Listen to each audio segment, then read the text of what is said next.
Yeah. Good morning, everybody. Happy Wednesday. Let's get our heads right on a Wednesday. Benham Woods, 97.3 The Fan. Such a pleasure, honor, privilege to be here with you this morning for you.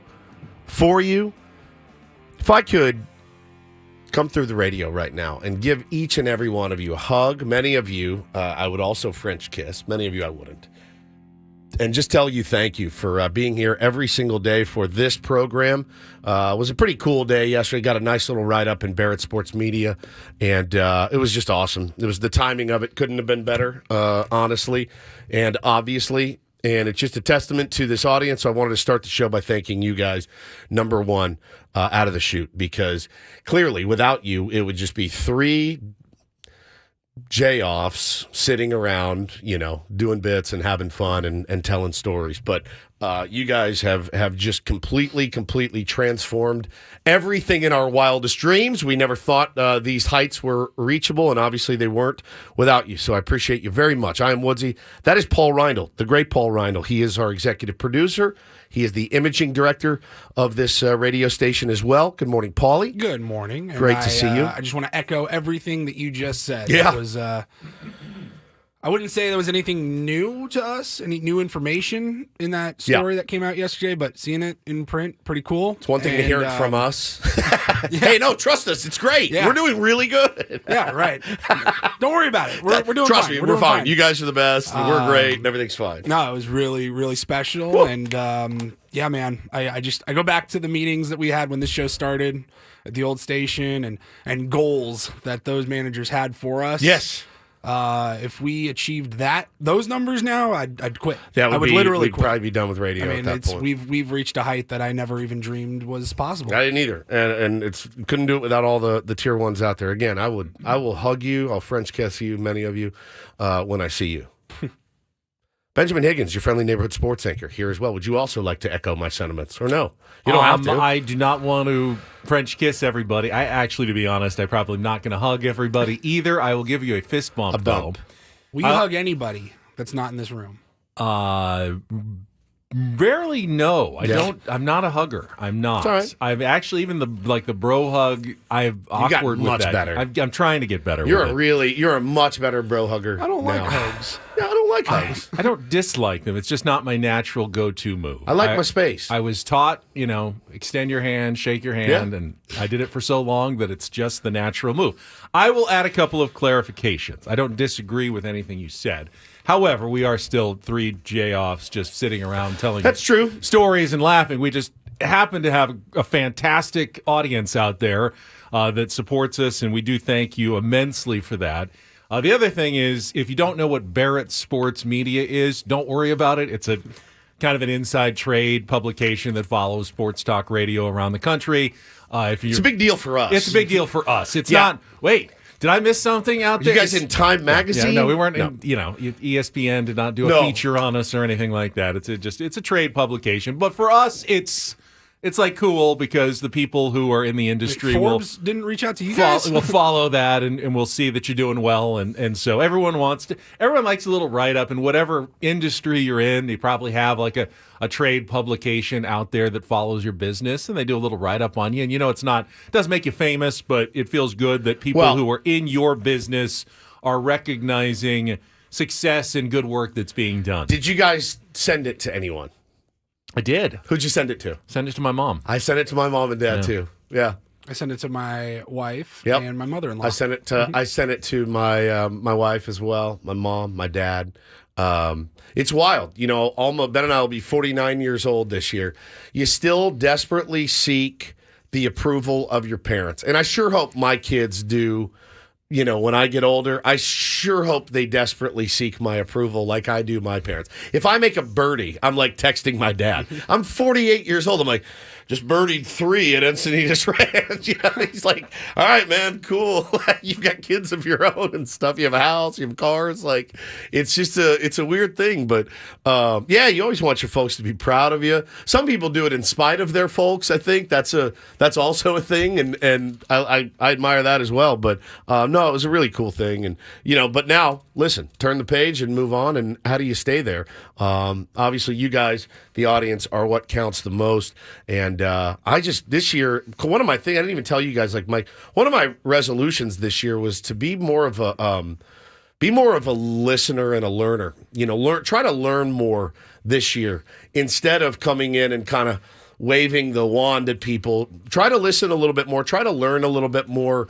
Be more of a vessel to learn stuff this year, and that's something I've been working on. And I think it's good advice for anybody. The more you can learn, the better. But I've been on fire lately for like learning and trying to get to the bottom of some things. Now, don't worry. I'm not doing my own research or anything like that. I'm just saying, like, have kind of a thirst for go back to junior college, take some classes. Nothing like that per se. Just kind of more of a thirst for knowledge, and really as it pertains to baseball, I just want to learn a little bit more about things. And in fact, I'll tell you a story later on in the show.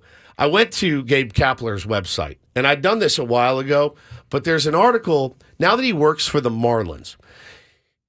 Look. You can love him, you can hate him, you can think whatever You've done a 180 on Gabe Kapler? No, I haven't. Come on. No. I mean, I think he's a clown. Just the slight association with Skip Schumacher has changed everything about Gabe Kapler. I promise you that's not it. I would tell you. I'd be like, well, if he's fine with Skip, he's fine with me. The same company writes their checks, and all of a sudden Woodsy's just like... I'm telling you guys, this is what I'm talking about, of like just learning a different perspective. So I went to his website last week or whatever. Why were your pants off? I read this story, this idea that he has. I think I've told you about it before, but I went back, I reread it, and I went, this guy is so weird, but he also might be a genius. Like, it's just the funniest thing. So I'm just trying to see, I think, Ben, as many different perspectives as I can. I'm trying to take it all in. And again, just be more of a vessel for learning this year instead of a, smart-ass know-it-all. That's what I don't want to come off. That's good. I think if you ever stop trying to learn, that's a bad sign. No doubt. When you think you know everything. You can be 85 years old, and there's still things out there to learn. No one ever knows everything. There's always new things, ways to broaden your horizon. So I applaud you for your commitment to being open to learning in 2024. I've been continuing my health and fitness journey after losing my weight, and did my I went to my trainer yesterday because it's Tuesday. I know everyone says I'm fancy, but just once a week it keeps me going, and lift some weights and do some stretching and exercises. And we got talking about my failures in the past. It's like kind of my therapy session for the week too. Makes sense. That we talk just about anything, and I kind of relived. Remember we had the topic wheel question last week. What was your least favorite class in school? Yeah, you said PE. And mine was PE. And that made me so sad. We kind of got into that, and part of it was when Did she hear that? We were talking about that. Yeah. And part of it was we had to do the Presidential Physical Fitness Challenge. Do you remember those? Did you have to do those growing up, Paulie? Did you have those? Yes. Yes. It was like I don't know that there was push-ups, pull-ups, shuttle runs, sit and reach. Did you guys ever have to do the pacer test? I think mile run. It was times mile. Isn't every state called something different? Maybe they had a different name for it. Physical. It was like a physical test or something. I do remember having to run the mile. Fitness award. Maybe it was presidential. What year? What grade are we talking here? 7th grade? 7th, 8th grade. Okay. And I remember the sheer terror because I do too, though. I wasn't I could do team sports. I was baseball. I was good. We go out there, play sports. I could hold my own. I wasn't picked last or anything. But when they actually tested like how good you were on those physical fitness challenges, I couldn't do one pull-up. I don't know that I couldn't run a mile in under 10 minutes. I was slow, and it was always embarrassing to be graded on your athletic skills. The sit and reach, being short-armed, tall, and not flexible, they'd have that box where you'd put your feet up, and then you'd see how far you could reach. Yeah. And I couldn't even reach where the box started, where zero was. I was in the negatives below the zero, where there's girls who are just grabbing reaching all the way across to the other side, pulling it back. I'm going, I can't even touch the zero over her head and back. And it was humiliating, and it was a blow to my confidence. Bro. And it's why I always hated PE. And we talked about this yesterday, and you have to kind of accept, and I've been working on it for years with her, and I'm still not that flexible. I'm trying to get better, but we all have some limitations as well. Well, the funny thing is you're talking how many years later? 35 years later? Still think about it. You still think about it. There are things that happened to me in school that to this day I still think about all the time. And it's traumatic. It's a good lesson, for parents out there too. It's like, hey man, try to limit the trauma at home and the damage that you do to your kids at home. They're going to get enough in school. Like it's built into it. I'm with you though, Betty. I was good at team sports and stuff too. I could sling the ball, I could catch, I could hit, a little bit. But when it came to running and when it came to pull-ups, I've had these weak, skinny arms my entire life. Couldn't do anything with them. Push-ups, I could do like 8. It was excruciating. Those days were hard for a lot of people. Now, we all had that one or two. Remember your buddy that was like, he wrestled, he played soccer, wasn't good at football and baseball and basketball, though, that you all got together and played on the weekends. But you put that MFer on a chin-up bar, and he's like 40, 41, 42, 43, 44. You're like, you bastard. He's like, this is my day to shine. You guys play basketball in jeans. Yeah, play basketball. Can't shoot, can't do anything. But, like, you get him on a chin-up bar, he's looking at you with one hand over his back, and you're like, flipping you how off do you with do the other it? hand. How do you do it? Like, and I wasn't a big guy either. I was just tall and skinny. I still couldn't do it. Dude, listen to this. I found the audio. We had to do, in like 5th and 6th and 7th grade, we would have to do, it was called the pacer test. Yeah. And you'd go into the gym during PE, and you would line up on like the baseline. Sure. And you would hear a beep, and everybody would run to the other side. And then after a little bit of time, it would beep again. You ran back. Sounds like Squid Game. The beeps would, and the beeps would continue to go quicker and quicker and quicker, and it basically went until no kids were left running. Like that is torture, dude. Listen, 1 Squid Game. Run to the other side. underway. Okay, you run to the other side. Oh God, I hate this. Now you're on the other side. I hate this. Now you run back. I'm gonna stop smoking Reds. And it's really slow at first. It's a very light jog. Oh God, again. And then it gets quicker and quicker and quicker, and before you know it, you're sprinting. That's nightmare fuel, and dude. people are like, "I'm out." I got the cold and sweats. You move off to the side, and then it ends up being one kid just keeps going and going and going, and you're like, "What the hell is this kid on?" You have failed the challenge, Paul. You're just over there. Man, listen. It's so great. Like when though. the PE teacher was like, "All right, next Tuesday it's the pacer test." You're like, "Oh, You're like, I'm sick, dude. No." It sounds so traumatizing. It really was awful. God. And the gym teachers were like, You're like, "Can we just go back to square dancing?" can we do the thing with the big flag in the middle? And you all folded and stuff? That's really fun. How about the gymnastics with the big squishy landing pad? Dude, it's so great. Like, Just twirl the batons. Bo's in school and they're doing yoga and breathing. I'm like, thank you. Like, all that stuff can certainly, I mean, he loves sports, but like all that stuff's going to help him in his athletics, right? You learn how to breathe better. You learn how to focus better. It's great. Be flexible. Like, to learn how to actually stretch and touch your toes would be fantastic.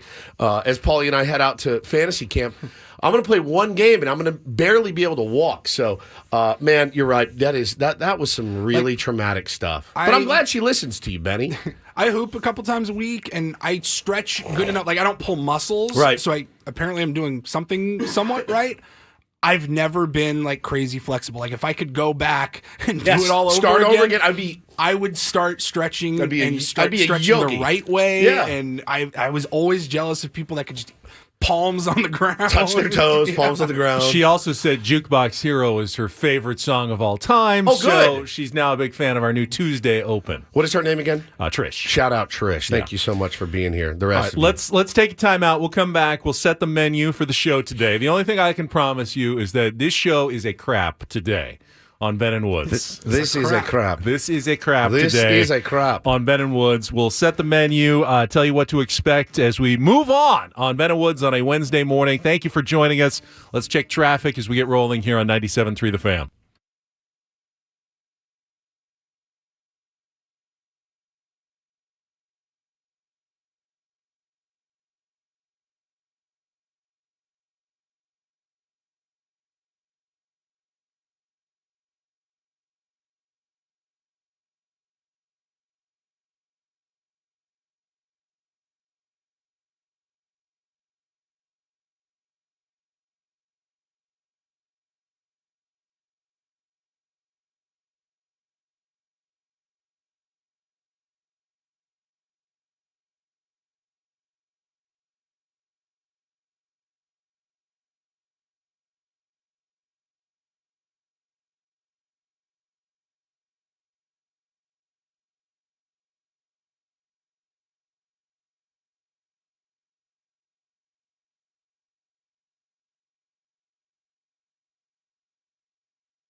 Is it okay to break with a little bit of format and kind of really start the show with an epic rant last night? Because I don't think many people have heard it. If you went to bed, before 10:30 and didn't see the post game of the Lakers-Raptors game, you missed an epic coach rant, like one that's going to go down in the annals of great coach rants of all time. Yeah, you've got they are who we thought they were, which was incredible. You got playoff, that's right up there. We let them off the hook. That's another brilliant one. This one is right up there, man. I'm impressed with your recall of coach rants. They're my favorite. I love Mike Gundy. I'm a man. I'm 40. I don't give a rat's ass about Twitter. The coach rant is my favorite. Take that for data. Fizz. Yeah, take that for data. Take that Fizdale. for data. Yep. Why don't I remember that one? He was it Memphis? Yeah, Memphis, when he was coaching Memphis, David former Fizdale? U.S. He was David like, Fizdale. all right, you want to talk about numbers? I got some numbers for you. Our guys drove to the paint and got fouled on only 3% of the time. Like, he just started spitting out fact after fact after fact. Like he's a freestyling. And then he basically dropped the mic and goes, take that for data. That's fantastic. How did I miss that? We let him off the hook. We let him off the hook. It's amazing. Dennis Green was amazing. We should do a whole I segment think on this. we should, and bring all the audio back at some point. But I think Darko Rajakovic has a chance to join the Pantheon today after what he said last night. Now, if you don't know him, he's the coach of the Toronto Raptors, and they lost a struggle with the Lakers last night, 132-131. And yes, the calls did not go their way. The Lakers definitely benefited from a few whistles down the stretch, and Darko was not happy about it. After the game, in his post-game press conference, he's going to get majorly fined by Adam Silver. Majorly fined for it. Yeah, well, he's insinuating, essentially, that the fix is in. He's doing that bit. That's outrageous. What happened tonight, this is completely BS. This is shame. Shame for the referees, shame for the league to allow this. 23 free throws for them, and we get 2 free throws in the fourth quarter. Like, how to play the game. I understand respect for all stars and all that, but we have star players on our team as well. How's possible that Scotty Barnes, who is all-star caliber player in this league, he goes every single time to the rim with force and trying to get to the rim without flopping and not trying to get foul calls. He gets 2 free throws for the whole game. How's that possible? How are you going to explain that to me? If that's the case, just let us know so we don't show up for the game. Just give them a win. But that was not fair tonight. And this is not happening first time for us. Scotty Barnes is going to be all-star. He's going to be the face of this league. And what's happening over here during whole season, I've been holding it back. It's a complete crap. Yes. All right. It's a complete crap is my favorite. It is a complete crap. I'm a Lakers fan, and I know the Lakers get the benefit of whistles sometimes. Let's not go so far as to put Scotty Barnes on the level of like LeBron and AD in terms of the respect you get around the league, from officials quite yet, Darko. But he's going to get fined big time for that insinuation. Like he said, why? If it's predetermined, the outcome, why do we even show up? It's a complete crap. Thank you. Keep that forever. That is in the pantheon of a brilliant job. Oh, man. Hey, how'd that segment go, guys? It's a complete crap. We have Jellybean Roulette later. How's that going to be? It's a complete crap. Yeah. Yeah, you never know. You just keep shooting for the stars. It's a complete crap. My guess is this is the introduction for many casual basketball fans of Darko Rajakovic of the Toronto Raptors. He's incredible. He will now live on forever for that rant. It's just incredible. One of the all-timers, man. All-timers. Epic. It's so good. And I think it's a very good tone for today's show. It would be me after every game. I'm amazed that they have the wherewithal to not just blast the officials or the umpires after every single game. It's possible that It's a complete crap. San Jose State's coach, Tim Miles, is feeling that way after last night's game with all the fouls called and Jaden Ledee getting to the line. We'll talk about the Aztecs' narrow victory over the Spartans last night. It was a stressful game for the Red and Black on the road, their road opener in the Mountain West. We'll get into that coming up, and if you did not stay up for it, it was tense all the way through. This was never It wasn't like the UNLV game where, yeah, they made a couple of runs, but you never felt like they were getting back into it. This one was in doubt the entire time. We'll get to that. We'll talk a little bit of baseball. ESPN just came out with their Sunday night schedule. It is, as you'd imagine, Dodgers heavy. Padres do make an appearance, though. We'll get to that. It's a complete crap. You knew that was going to happen, though. I mean, yeah, they're going to show the Dodgers an insane amount this year. You'd be a moron not to. Also, another Japanese free agent looks like he is very close to signing a deal with the Chicago Cubs. Get to that in the 7 o'clock hour, as well as take on Woods. Don't do this. Jellybean Roulette, huh? I don't know how we're going to do it. I just know that we're going to do it. We'll explain that in our 7 o'clock hour at around 7:30, and we'll get to the rest of it as we go. We got tickets to give away, UCSD Long Beach, another chance at a prize trip to Las Vegas in Take on Woods. Should be well, if it's not a good show, we know what it's going to be. It's a complete crap. We'll be back. Ben and Woods talking some Aztecs last night on San Diego's #1 sports station, 97.3 The Fan.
Don't forget, everybody, next week, the Ben and Woods Show hits the road. Paulie Woods and I will be in Peoria, Arizona for Padres Fantasy Camp 2024. First time we've all gone out together. And while there are sometimes some of the current players out there, really the opportunity here is to get some of the alums on, get some stories from the Padres of the past, who will be the camp counselors and coaches for the fantasy campers who are going out for that experience. And I definitely invite everybody who is a Padres fan. You're going to want to tune in and relive some of the glory days. There's every time you guys go, there's always a story I've never heard before that comes out during that week because everyone's casual and loose, and it's a lot of fun. We got in so far in my 48 years at fantasy camp is where we got my favorite baseball story of all time, bar none. Oh yeah, and it was Andy Ashby, and I'll tell it again, and you're probably going to hear it next week. But Andy Ashby and the boys, they're all out playing a spring training game in '98, maybe '99. And some dude in the crowd who's he's a bigger fella, and he's sitting up in the crowd, and he is mercilessly taunting Ken Caminiti, of all people. Probably the last guy I would have gone after, if I'm being completely honest with you guys. It's the last guy I would want to ruffle his feathers. But some fans feel though they're completely immune because they're out there and the players are down there like it's a zoo, and you can't get out of their cage. Yeah, and this guy is wearing Caminiti out, and Cammy is going up to the dugout and looking over and staring at the guy. That would have made me stop right there. Right. Finally, he gets his couple ABs and he goes up to Boch and he says, "I'm done." Boch says, "What?" He goes, "I'm done. I'm out. Put somebody else in." And he goes, "All right." Goes back to the clubhouse, showers, changes into street clothes. Ashby, Hoffy, they're all sitting in the dugout. They look up, and Ken Caminiti is walking up the steps and goes and sits down next to this large fella. The row behind him. Right behind him. And just sits behind him. And doesn't say one word. And they're like, "Oh my God, he's gonna rip this guy's head off. He's gonna kill this guy."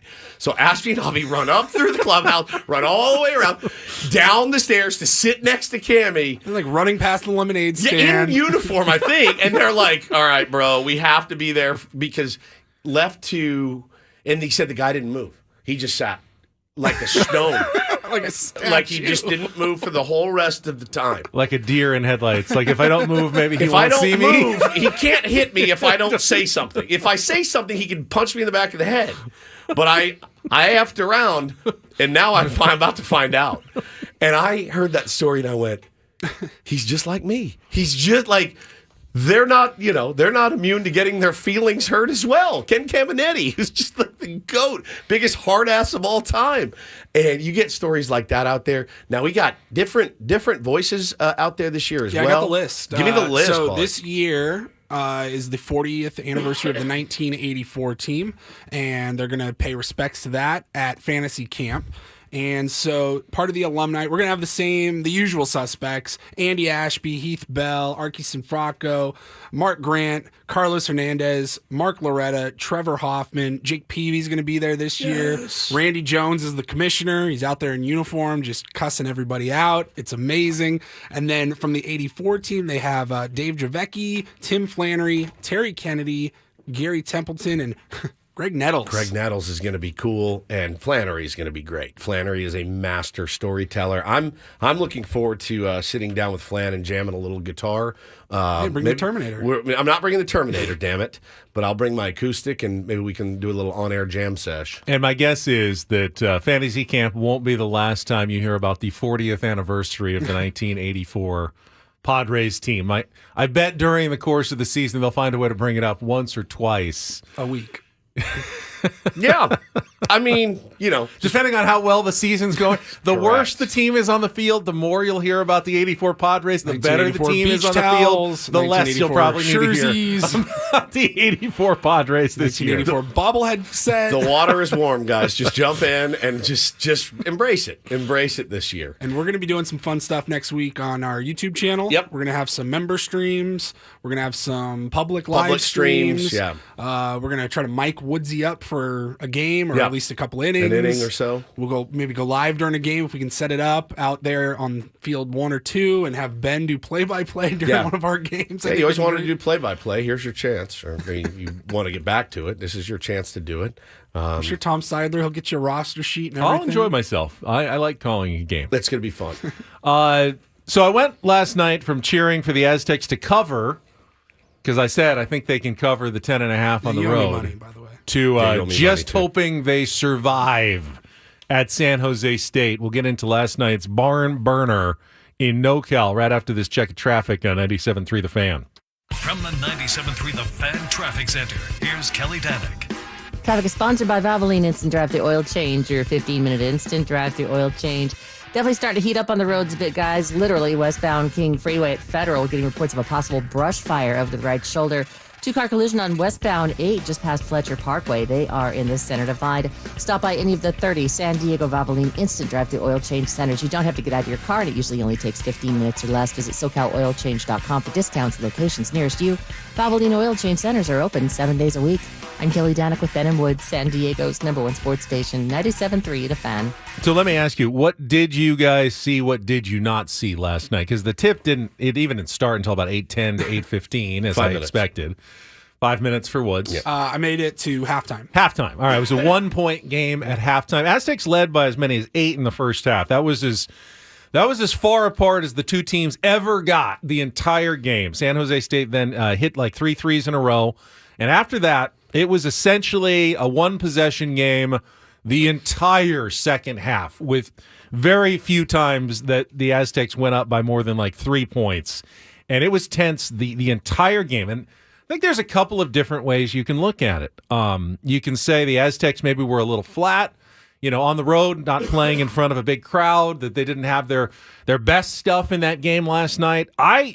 I tend to give more credit to San Jose State for a team that ran a pretty fast offense. Their ball handlers were they kept just running kind of around the top of the key in circles, around and around until they finally would drive and either, go for the layup or they kick it out to a good 3-point shooting unit, and they started getting hot and hitting some threes. And I don't know what team wouldn't have had some trouble with San Jose State the way they were playing last night. It is hard to win on the road in the Mountain West. Every other road team last night, there were 5 games in the Mountain West, they all lost, including New Mexico and 17th-ranked Colorado State. Lost to Boise State on the road. It is hard to win road games, even at San Jose State. And the Aztecs were pushed all the way to the limit last night. In the end, it was tied at 74. Jaden Ledee, who had another monster game with 31 points and 10 rebounds. Second 30-10 game of the season. Only 2 players in college basketball have done that this year. He and Hunter Dickinson of Kansas. But it was an assist. Found J. Powell on the wing for 3 to break the tie. Aztecs then never trailed again, but it wasn't over. Came all the way down to the final seconds. Aztecs up by 2. San Jose State with the ball. They run a great play. They're looking for overtime. Easy layup. It looks like they have to tie the game. Wide open underneath, and J. Powell comes out of nowhere. I mean, nowhere to block the shot. Once the pass was in, I was going, is there any time left for the Aztecs? This one is tied, obviously. There's no chance anyone could stop it. And all of a sudden, the ball is blocked, and I'm going, where did he come from? There's no way you could have gotten to that ball. And the Aztecs held on, made a free throw, won at 81-78 last night to win their 7th in a row and improve to 3-0 in the Mountain West. 10 seconds left. Cardenas waiting for a screen. Starting. Anderson alone. Shot blocked. Hal got it. Butler's fouled. 2.4 left. You heard Rich Waltz saying Anderson alone. Alone. Standing there by himself. Like, under, not near the basket. Under it. Literally under the basket, like you're in a layup line by yourself. Yeah. And then J. Powell's just there somehow to block it and save the game and save the win for San Diego State in what was a really good college basketball game on both sides. Reese Waters still isn't quite Reese Waters. I think he had 7 points after having 4 the game before and then injuring his ankle the previous game and having 0. So you're not getting quite what you are. But, defensively, to score 78, 41 in the first half, 37 in the second half on San Diego State, you got to be doing something right. And San Jose State did something right last night. In fact, Aztecs probably lose that game and I'm going to call out San Jose State's lack of a crowd. If they had a better, student section and fans in there that were making noise and giving their team a little more energy, my guess is that they find a way to win that game, but their little tiny gym, which was probably about 60% Aztecs fans anyway. Saw some pictures. Didn't give them that much of a home court advantage, and I think that hurt them. Because when the Aztecs go to the pit on Saturday, it ain't going to be like that. It's going to be 16,000 New Mexico fans screaming at them the entire game. So every single road game in the Mountain West is going to be tough this year. They're all going to be tough, and anytime you get a win, you can, even if you didn't cover, even if it wasn't pretty, it's a dub, dude. I think it's a dub, and that's what you take away from the game if you're Brian Dutcher. So yeah, I know that you had mentioned when you came in, that they wrote in the UT, they looked a little distracted, a little bit flat. Did you see any of that last night, or do you just see another team playing well? I think they only turned the ball over eight times the entire game. I mean, it wasn't a sloppy game, but San Jose State came in known for having very few turnovers, and the Aztecs didn't get their normal amount of steals that turned into easy baskets like they usually do. So you got to have wins like this. You know what I mean? You're going to have wins like this. You're going to have games like that. Most important thing, you came out with a dub. Easy. So I didn't necessarily see it that way. I thought the effort was there. They were certainly, Ledee was certainly working so hard underneath. He's a stud, dude. He drew on his own 15 fouls because San Jose State literally had no one who could slow him down, and they knew if they didn't foul him, he was basically going to get a layup if he got the ball underneath. So still dropped 31. And he made, I think he had 19 free throw attempts, made 15 of them, and scored 31 points. But to draw 15 fouls, get everybody essentially into foul trouble on the other team. Of the 23 fouls that San Jose State committed, they used 15 of them on Jaden Ledee himself. And it's becoming pretty clear. I just saw a player of the year watch list yesterday, and it was Zach Edey of Purdue. They lost yesterday, by the way. And then Jaden Ledee was number 2. It's pretty sick, man. And if he's not player of the year, he's certainly looking to be, first-team All-American possibly. He is having a sensational college basketball season. And it was a wild night. Purdue lost. Houston, the only undefeated team left, they lost. Number 2 and number 1 lost on the same night last night. Any team on the road in college basketball, you're always ripe for an upset. So the broadcasters were hyping up Ledee a ton early in the game when I was watching him. Rich Waltz and Dan Dickow. Yep. And then they were just saying he was on this championship contender team last year, but he was just a role player. And he really, with the Keyshawn Johnson leaving, entering the transfer portal and all that, he really took it upon himself, Ledee did, to train and work his ass off all offseason to become not just a guy, but the guy. He's a unit. And he's unbelievable. It's a good point you make, Paulie, because I think the fan and a lot of us, including me at one point, goes, boy, Keyshawn Johnson had stayed, and he's doing pretty well for Arizona, who's top 15 team, top 10 team. You wondered how good could this Aztecs team have been. But at the same time, if Keyshawn Johnson was still here, would Jaden Ledee be Jaden Ledee? You need to get touches. The Aztecs are actually working their offense through Jaden Ledee, which you haven't seen a lot on Steve Fisher, Brian Dutcher coach teams. They've had star players, but not necessarily post guys. Since Kawhi, guys where they work it, inside to a guy who then just goes and tries to either dunk or get fouled or have a layup. It's been a while since we've seen... Those big guys have always been the defensive specialists. Yeah, they've been the defensive specialist, and Ledee is more of an offensive specialist. Honestly, he might be their worst defensive player on the court out there, but he is their guy now on offense. When they need a basket, they're looking to get the ball to him inside. The other team is looking to double-team him, deny entry, doing anything they can. He drew a bunch of fouls without even touching the ball. Just because they were trying so hard to keep him from getting a pass, they fouled him on the floor a number of times in those situations. So he's making life really difficult on every single opponent, and not just against San Jose State. He did this against Washington, had that 34-17 game against a team filled with 7-footers. He can go up against anybody in college basketball right now, and he's been a pleasure, a joy to watch as an Aztecs fan this season. Yeah, it's a big one on Saturday, right? Huge game. It is, although I would consider this an opportunity rather than a potential landmine. Yes, the Aztecs can lose it, but It's not a horrible loss. You go to a 3-loss New Mexico team at the pit. I think this is an opportunity to get a possible quad one road win. And New Mexico lost at UNLV last night. So Aztecs dominated UNLV. They're not a bad team. They went and beat New Mexico last night, but that, of course, was in Las Vegas. It is very hard to win on the road in the Mountain West. And it'll be an 11 a.m. tip, which is obviously for college kids. How are they going to react? How are San Diego State's players going to react? New Mexico players going to react to that early? It's another national TV game, like CBS nationally. The whole country is going to be watching the Aztecs again, so they're going to want to put their best foot forward, obviously. But I'm going to give them just credit and say, hey, you got that win. You may not have covered.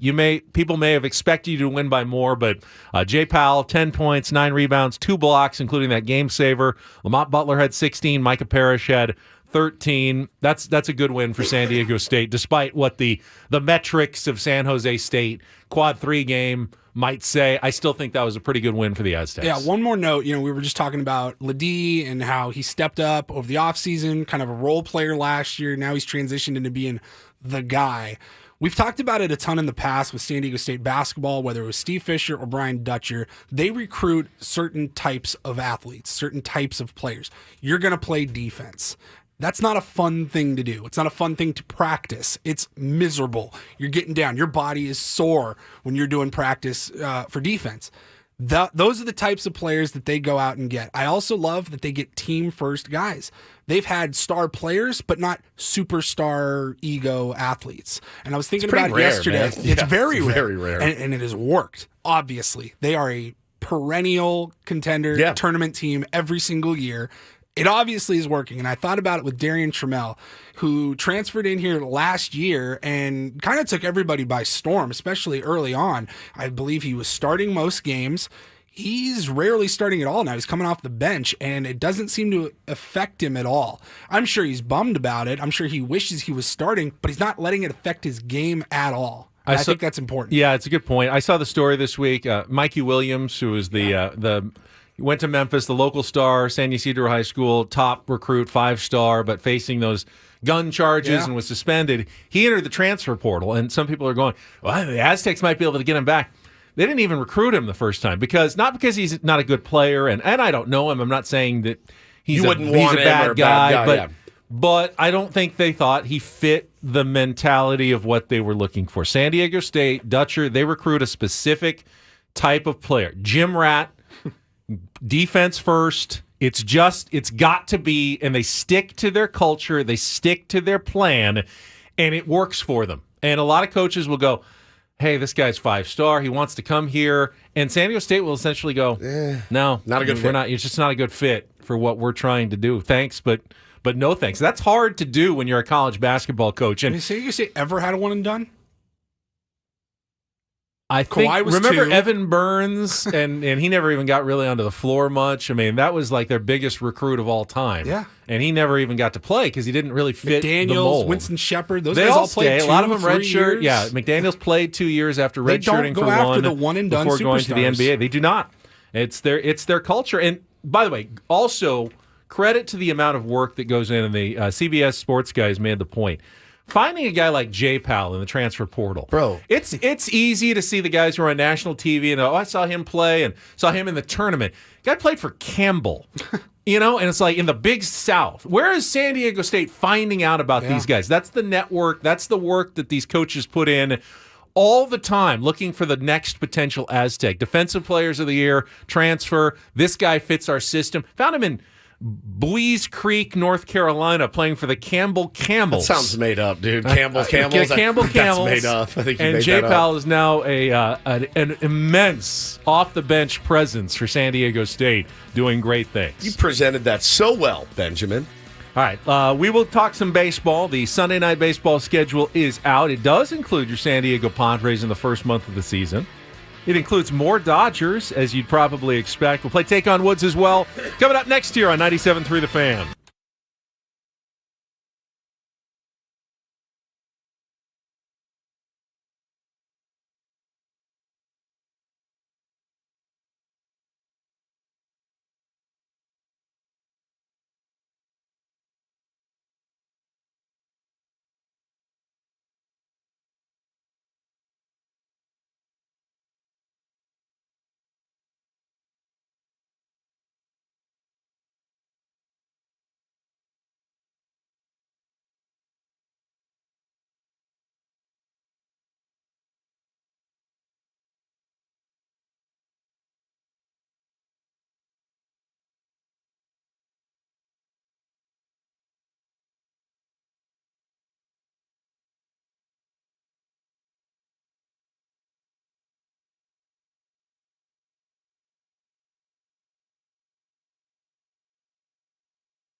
Padres fans know you can tune into 97.3 The Fan for the best local sports talk, but did you know you can jump back to what you missed? With the free Odyssey app, you can rewind to the moments you care about, all with a few simple taps. Search 97.3 The Fan, find your show, listen to the most recent episodes, download the free Odyssey app today. That's AUDACY to get started.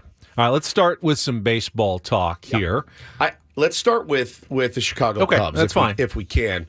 One of the teams that actually has done less than the Padres so far this offseason. Yeah, they spent, again, $40 million for a manager, and then have just gone into this just kind of wait and see and deep slumber, as many GMs around the league have done. I mean, there are some massively quiet teams. We feel like the Padres have done nothing, but they've done a lot more than some other teams done this offseason. No question about it.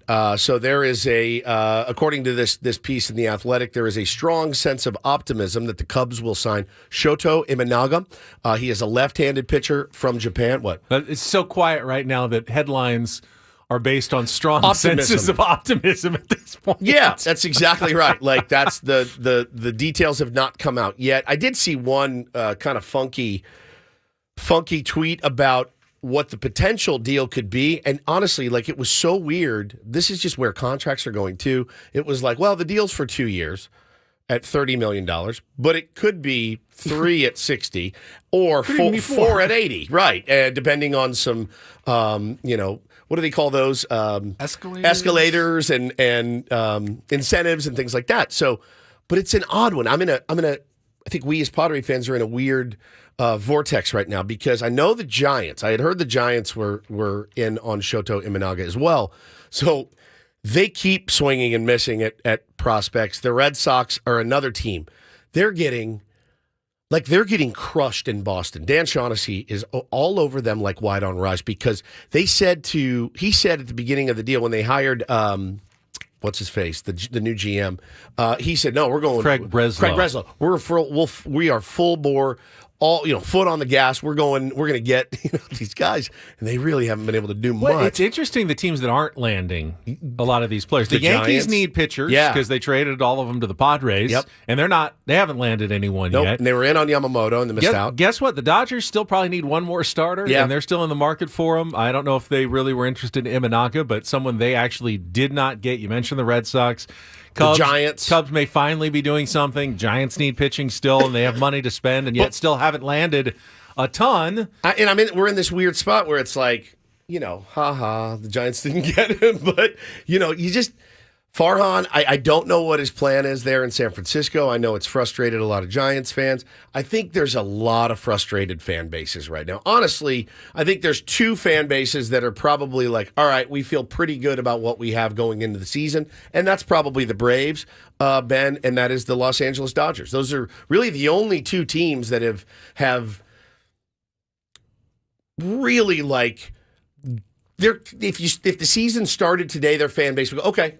Yeah, like I agree. We're pretty good right now. Now, there's been some additions. Kimbrel going to the Orioles. The They've Royals done something. are probably pretty happy from where they were last year, at least. The Reds are a little bit better than they were. They're making moves. They're trying. But it has just been dead quiet in Major League Baseball right now. Which, with the price tag of free agency, you'd think maybe the trade market will heat up. And I see the White Sox are still talking Dylan Cease, but they don't seem to be in any hurry. No. They said, yeah, we're talking, and we may trade him tomorrow. We may trade him in spring training. We may trade him in May. We may trade him at the deadline. We may not. They don't seem to be in any rush. They're waiting for a really good offer because they know teams don't want it. He's only going to make about $8 million this year. That looks like nothing compared to what free agents are getting. So they know they've got a valuable commodity on their hands. And there's a couple of years left. 2 years. 2 years left. 2 years left. So, the Cease market is probably going to continue, not cease, deep into the offseason here. We need a contestant for Take on Woods. Would you like to be the first to take down Woods in our musical trivia contest this year? We've had some ties. You can qualify for the trip to Las Vegas with a tie, but the pride of beating Woods and being the first is still up for grabs. 833-288-0973. Call right now. We'll play in about 3 or 4 minutes. 833-288-0973. You didn't grow up here, but did you go to SeaWorld at all? No. Like when you were a kid? No. So was there one in Texas, in Houston, maybe. I don't know. I think of SeaWorld. Really, the only one I think of is the one here. Here, sure. So you go and they don't do the same kind of shows they used to because they're trying to be better with the animals. But they had the Shamu shows. And they'd jump, and if you sat in the first, they called it the splash zone. Yeah, splash zone. If you sat in the first 10 rows, you will get wet because, they'd have the big killer whales land right next on their bellies and splash everybody. This is the ESPN Sunday Night Baseball schedule. The Padres are going to be on, but they're simply in the Dodgers splash zone. Correct. Yeah. Yeah, we slid right into the Dodger game. Sunday Night Baseball. I don't think the Padres are quite the sexy commodity they were the last couple of years, but because the Dodgers are so sexy, not only will the 2 opening games from Korea be televised on ESPN, but the Padres will also be featured on the 3rd Sunday night game of the year when they go to Los Angeles for their first road games against the Dodgers of the season in mid-April. The first game of the year, of course, will also be the Los Angeles Dodgers when they host the St. Louis Cardinals, the first Sunday night game on March 31st. The second game is the only one that doesn't feature the Dodgers. It'll be, I guess we have to put the World Series champions on, Texas Rangers against the Houston Astros in an ALCS rematch for the second Sunday. So they just came out this morning with some of the early season Sunday night baseball schedules. And the Padres are in that splash zone of the Dodgers, who will, like the... Well, actually, probably after Yankees, Red Sox, again, and now it's going to be the Dodgers. They're going to be so prevalent on national television. We're going to get Dodgers fatigue if you watch a lot of ESPN telecasts, Fox Saturday telecasts. Yeah, the Dodgers fatigue will be real. Yeah, I don't really mind. I mean, Mike just tweeted us in little Sunday night baseball nugget. Padres had 4 games in 19. 1 in 21, 5 in 22, 5 in 23, and then 3 plus the 2 Seoul games this year. So it'll be the same number of games as they had on Sunday Night Baseball. And they haven't even announced the second half of the year. Right, yeah, true. Yeah. That's true. So I think that's to be expected. And I think, I'm happy when we're not on Sunday Night Baseball, to be honest with you. I'm fine. Again, I'm fine laying in the weeds as the San Diego Padres. Would love to be that team that comes out and surprises people this year, plays with a little bit of fire, chip on their shoulder type situation. All the pressure is on the Dodgers. That's it. Squarely, there's one team in the National League that, has to win the pennant, has to win the World Series, and this year it's not us. Where did he get those other 2? Because the list that I have has only released 10 games, and the only one I saw for the Padres was April 14th at the Dodgers, in addition to the 2 Korea games. Oh, maybe he means 3 total. So far, I only see the 3, and I don't necessarily count the Korea games as being Sunday Night Baseball. It's not like they are choosing between other games. Yeah, true. Of all the games that are in Korea that day, let's show Padres Dodgers. Yeah, it's also not like it's on a Sunday; it's on a Wednesday. Yeah, that's right. And it's in the middle of the night at 3 a.m. It's going to be a couple long days for us, I think. Very long days. I think it's going to be some long days. Here, it's Cardinals Dodgers first week, Astros Rangers, Padres Dodgers, and then the other ones we've got Rangers, Braves, Cubs, Red Sox, Cubs, Cardinals, Dodgers, Yankees, Yankees, Red Sox, and then they did announce the Little League Classic on August 18th, which will be Yankees against the Tigers. Cool. And then the rest of them will come as the season goes on. All right, we got a contestant on the line. It is time to play Take on Woods.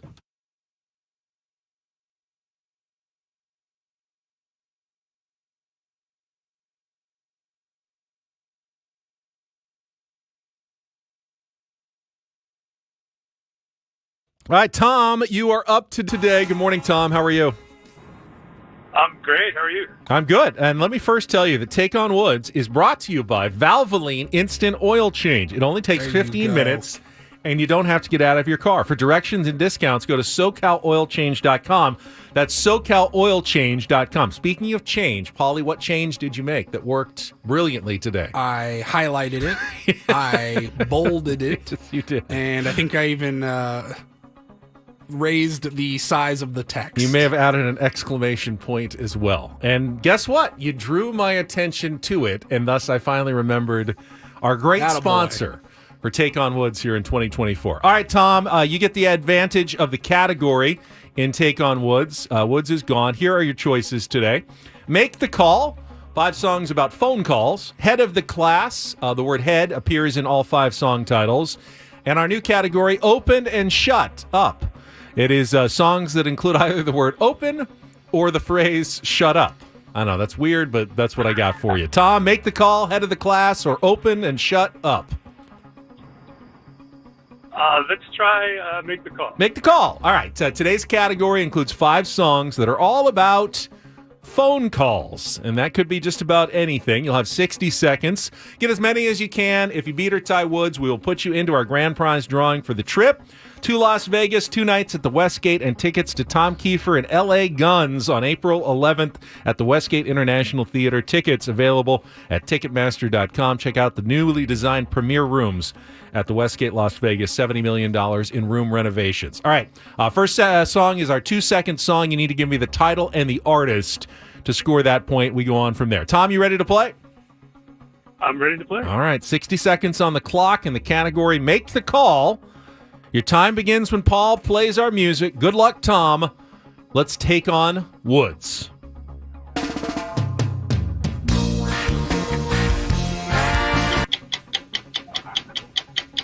Pass. 1 year before Call Me, Blondie dialed up a successful cover version of which 1976 song by Jack Lee and the Nerves? Pass. No New Year's Day to Celebrate is the first line of which 1984 hit by Stevie Wonder? I just called to say I love you. Correct. The very first song American musician Todd Rundgren wrote was which breakup ballad that became his only top 10 hit in the early 1970s? Pass. Rapper Wiz Khalifa was featured on which 2012 hit by Maroon 5?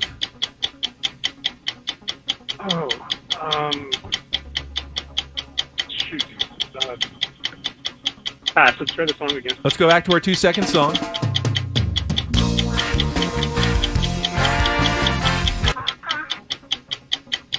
Quickly. Oh my gosh. It's okay. Hey, it was a tough category today in Make the Call. That was Spiderwebs by No Doubt, which is a Gwen Stefani phone call song. Hanging on the Telephone is the other Blondie calling song. You did get I Just Called to Say I Love You. Hello, It's Me is Todd Rundgren, and Payphone is the Maroon 5. Probably not going to get it done today, let's be honest, but we'll see how Woods does. Again, it is a tricky category. All right, Tom's score is locked in. Put the 60 seconds back on the clock. Woods, your time begins when Paul plays the music. Good luck. Let's take on Tom. Spiderwebs, no doubt. Correct. 1 year before Call Me, Blondie dialed up a successful cover version of which 1976 song by Jack Lee and the Nerves? Pass. No New Year's Day to Celebrate is the first line of which 1984 hit by Stevie Wonder? I Just Called to Say I Love You. Correct. The very first song American musician Todd Rundgren wrote was which breakup ballad that became his only top 10 hit in the early 1970s? Hello, It's Me? Correct. Rapper Wiz Khalifa was featured on which 2012 hit by Maroon 5? Taints Alive. Incorrect. 1 year before Call Me, Blondie dialed up a successful cover version of which 1976 song by Jack Lee and the Nerves? The Rapture? No, that one's Hanging on the Telephone. Oh, I didn't it's know songs that about phone calls.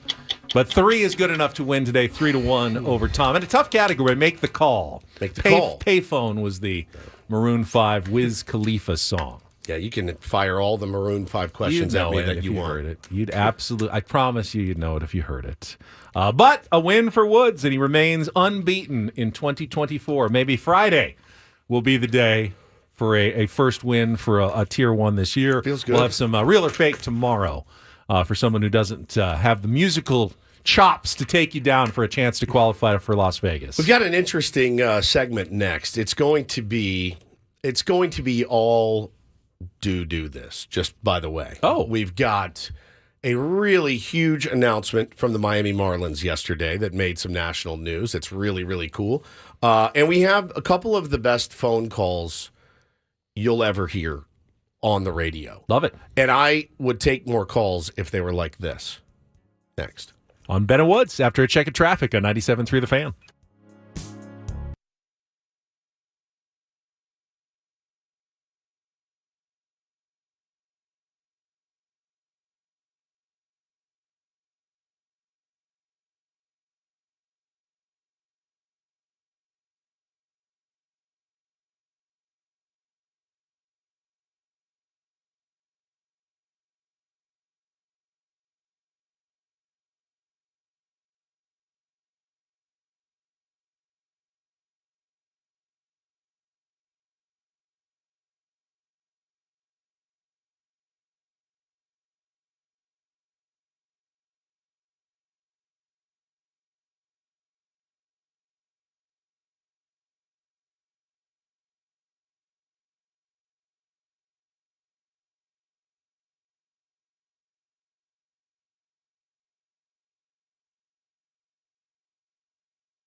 I like that you are doing 3 do thises today. Yeah. Just makes me feel good that there's good in the world out there. Woodsy, get us started on do this on a Wednesday. Well, a big story in Major League Baseball, I guess in minor league baseball, you could say, about Rachel Valkovec, the first woman to ever manage in affiliated baseball. She's left the New York Yankees, fellas, and she is going to be leading the Miami Marlins minor league player development, according to a league source. I was doing some reading about her yesterday, and she's really close with some of the Yankees' top prospects. Jason Dominguez and her have been extremely close. She's been integral in his development. The Martian. Yeah, the Martian. And then there was another guy in an organization she worked with that had the yips, and he was a catcher. And she, when she was a catcher at Creighton, Ben, she also had the yips. So they became extremely close. And listen, so she managed to 122 and 136 record, 473 winning percentage. And the Marlins have now hired her, Ben, to lead up their minor league player development. First woman, obviously, to do that. So, I mean, you're talking about, you're not only breaking the ceiling, man, you're going right through it. That's pretty amazing. Smart move by the Marlins as well after they parted ways with the first female general manager who did a great job and got some criticism for that. Get a new influx of female talent into the organization. No question. I love a great comeback story, and the story of Gary Woodland, if you haven't heard it, former U.S. Open champ, won at Pebble Beach a few years ago and kind of fell off the map on the PGA Tour, and then last year was out due to medical reasons, and he's sharing some details about what happened to him as he gets ready to play at this week's Sony Open in Honolulu. So what turned out was happening, he ended up having an MRI on his brain, and he had a lesion on his brain. He talked about what this was like and the kind of symptoms he was facing last year. Started feeling some symptoms in April, a couple weeks after Augusta. I mean, there's a lot. I mean, the big one was I just wasn't feeling like myself, but it was a lot of jolting, especially in the middle of the night, shaking. Hands were really tremoring, a lot of fear. And that was the one that scared me the most. Was I'm a very optimistic person, believe good things will happen, and I was very fear-driven every day. This terrifying thing is they found this lesion. It was on the fear center of his brain. It was stimulating constant fear. So he'd say he would wake up in the middle of the night like feeling like he was dying every single night. When he would fly on a plane, he would constantly worry about the plane crashing or the overhead bin falling down on him. Everything was terrifying to him all the time. How awful would that game of golf be? Oh, my God. If you're just terrified of your swing, of your putting, of your chipping. I mean, it would be terrible. And then he had to face a very, a risky brain surgery to have the lesion removed. I'm sure that would be terrifying for anybody. Went through it, though, has recovered, has gotten his game back, and will return to the PGA Tour this week. Let's go. That's amazing. At the Sony Open in Honolulu. And there's going to be a lot of people who are pulling for Gary Woodland after hearing a story like that. I didn't know that could happen. I didn't either. That's beyond terrifying. Well, good for him. He says, it didn't matter if I was driving a car on an airplane. I thought everything was going to kill me. All the time. Fun way to go through life, yeah. I'm sure. Holy smokes. All right, so saw these yesterday, Awful Announcing, tweeted them out. I'm so glad that they did. I sent them right to the fellas, and I said, man, we would definitely take more calls if the calls sounded like this. The Paul Feinbaum Show. Now, notorious for epic calls. So what is his shtick? Is he an Alabama fan, or does he just... No, he's not. He's an SEC guy, reporter. SEC host. And he doesn't favor Alabama? I honestly, I don't watch enough of his show to tell you.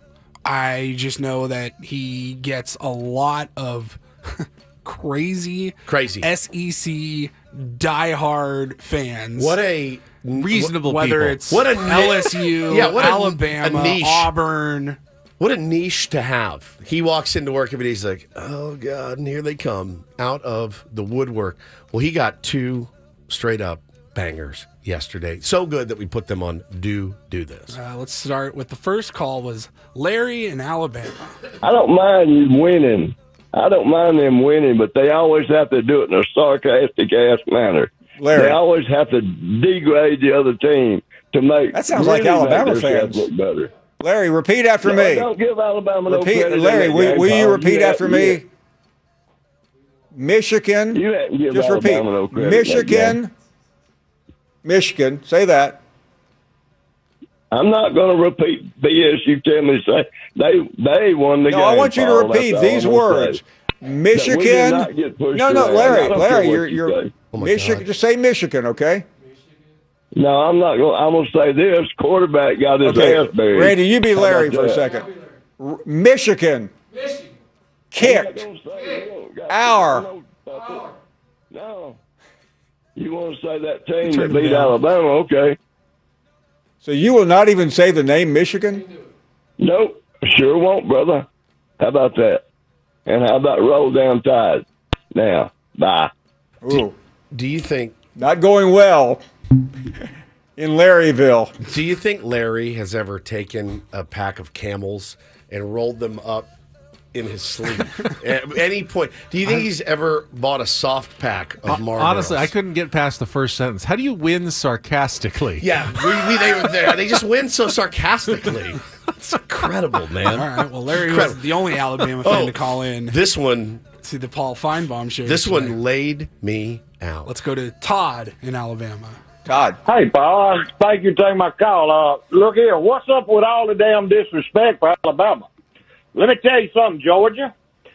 You didn't make it to the playoffs because Alabama whooped that ass for you. So you ain't going to get a shot. You're hollering for a shot. I wish we could get a shot. I heard Booger's fat ass on there talking about Georgia needs a shot. You ain't getting a shot because we whooped that ass. And if you want to if we'd have had a damn center, we win the game, and we're not having this conversation. Plus, Paul, I see the preseason polls. They got us ranked number 5. Where in the hell is Washington that beat Texas, and Texas is up there ahead of us? Y'all have lost your damn mind with this new age of football. But anyhow, roll damn Tide, Paul. I would listen to that guy. I was mighty angry. I would listen to his show every day. Booger's fat ass up there. Booger McFarland? Booger McFarland, Yeah, okay. I have to start watching the Paul Feinbaum show more, is what I've realized. It is the high point of Does this caller not understand how preseason polls work for next year as well? It's a totally different team. You know, you have to take into consideration. I ain't listening to you, man. You know, quarterback's gone. You got totally different players next year. Shut your mouth. Just because you were good last year doesn't automatically put you ahead of that team next year. All you Where's Washington? It's all you new age football lovers. Roll damn Tide. It laid me out. I would like to hear that last one. I'd like to hear it again. It delighted me. We have time.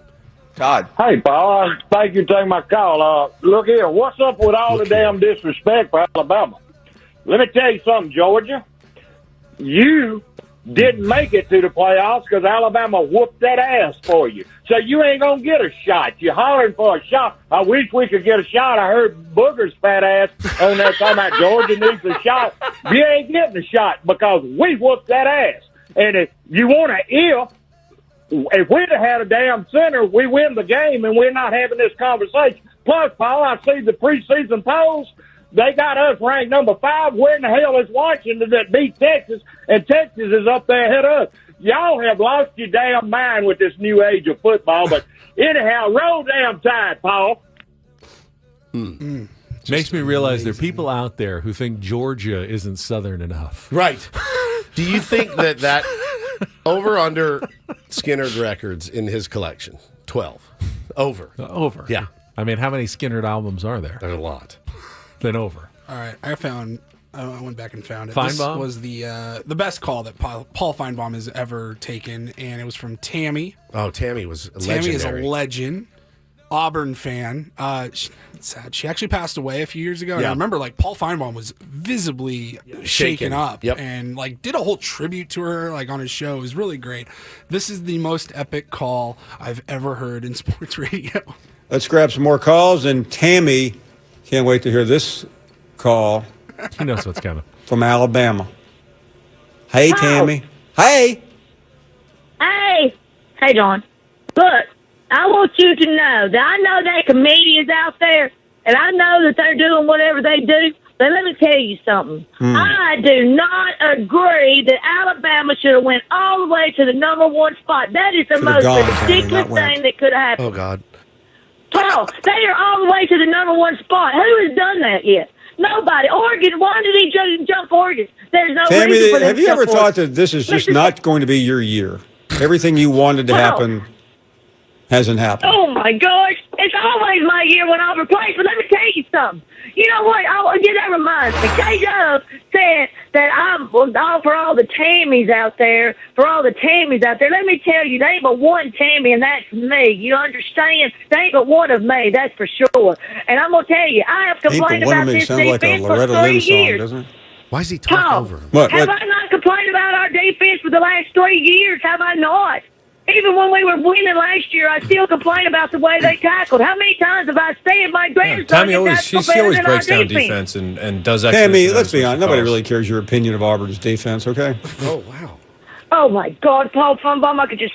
Ooh, you make me so mad sometimes because you don't want to hear nothing about Auburn. All you want to do is hear things about Alabama or this or that or that or this or that. You know what? You make me so sick because you ain't nothing but a bam, and that's all you're ever going to be. That's all you want to talk about. That's all any of y'all want to talk about is Alabama. Y'all don't never want to talk. You want to talk about Auburn while we was winning? You didn't care less about what we was doing. So you want to bring us up every day now. Why? Because we're losing. That's why. That's exactly what it's all about. Y'all don't care nothing about Auburn till they start losing. And y'all make me so mad I could just Funbaum, you know I could just paint your little scrawny head off of your scrawny little body because you make me so mad and so sick sometimes. And it don't matter what y'all think. It don't matter what y'all say. Auburn will always be number 1 in my book. War damn Eagle. It's just... Bless your heart. She sounds, by the way, just like Loretta Lynn. Sissy Spacek doing Loretta Lynn in Coal Miner's Daughter, which is one of the best movies of all time. Sounds just like her. Thank you for finding that, And that's Paulie. all do on a Wednesday. DD mega doo-doo. All right, speaking of booger. War damn Eagle.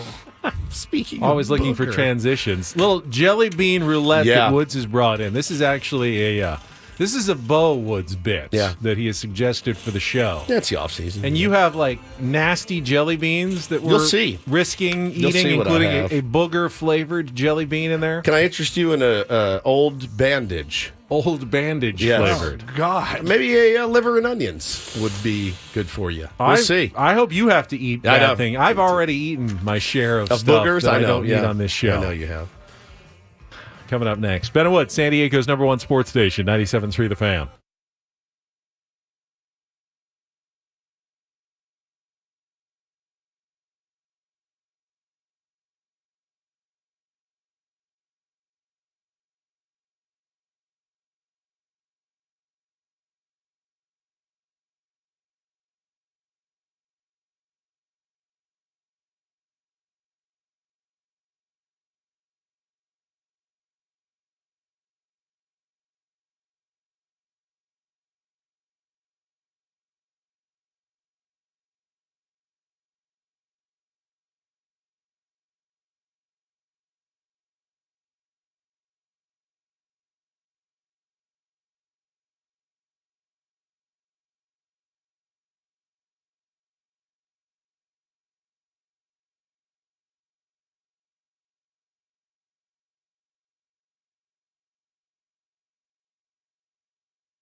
Just for the record, my phone is blowing up with people that know what we're about to do, and they did it. They've done it. They got the same ones that I've got. They said, don't do it. I'm Abort terrified mission. now. Yeah. I'm terrified. They said abort mission, dude. Yeah, it's called Bean Boozled. Bean Boozled. And it's like nasty jelly bean flavors. Mixed in with the same color, but the good flavors. Like the really nice, Jelly I was Belly okay flavor. with it when I thought, all right, anyone can survive 5 seconds of eating a bad jelly bean. But Elisa in the chat says, oh no, the flavor like sticks in your mouth for hours. I don't want to taste dirty socks for hours. You better in hope my you mouth. don't get one. My boy. We don't have to do So there's a chance we could get a good one, and then we're done, right? Yeah. They're not going to make me keep going until I get a bad one. One and done is all we're doing. With Bean Boozled coming up. Our boy Travis said, "Oh no." He said, we did these at Christmas. Do not get the dead fish one. I almost puked. So here's the deal. We just spin. You want me to spin first? So here's what happened. We were at Arrowhead on the break, and there's this cool little candy shop. We were there with the family. Like, they had every candy you could ever imagine. And Bo, my almost 6-year-old, goes, Dad, come here.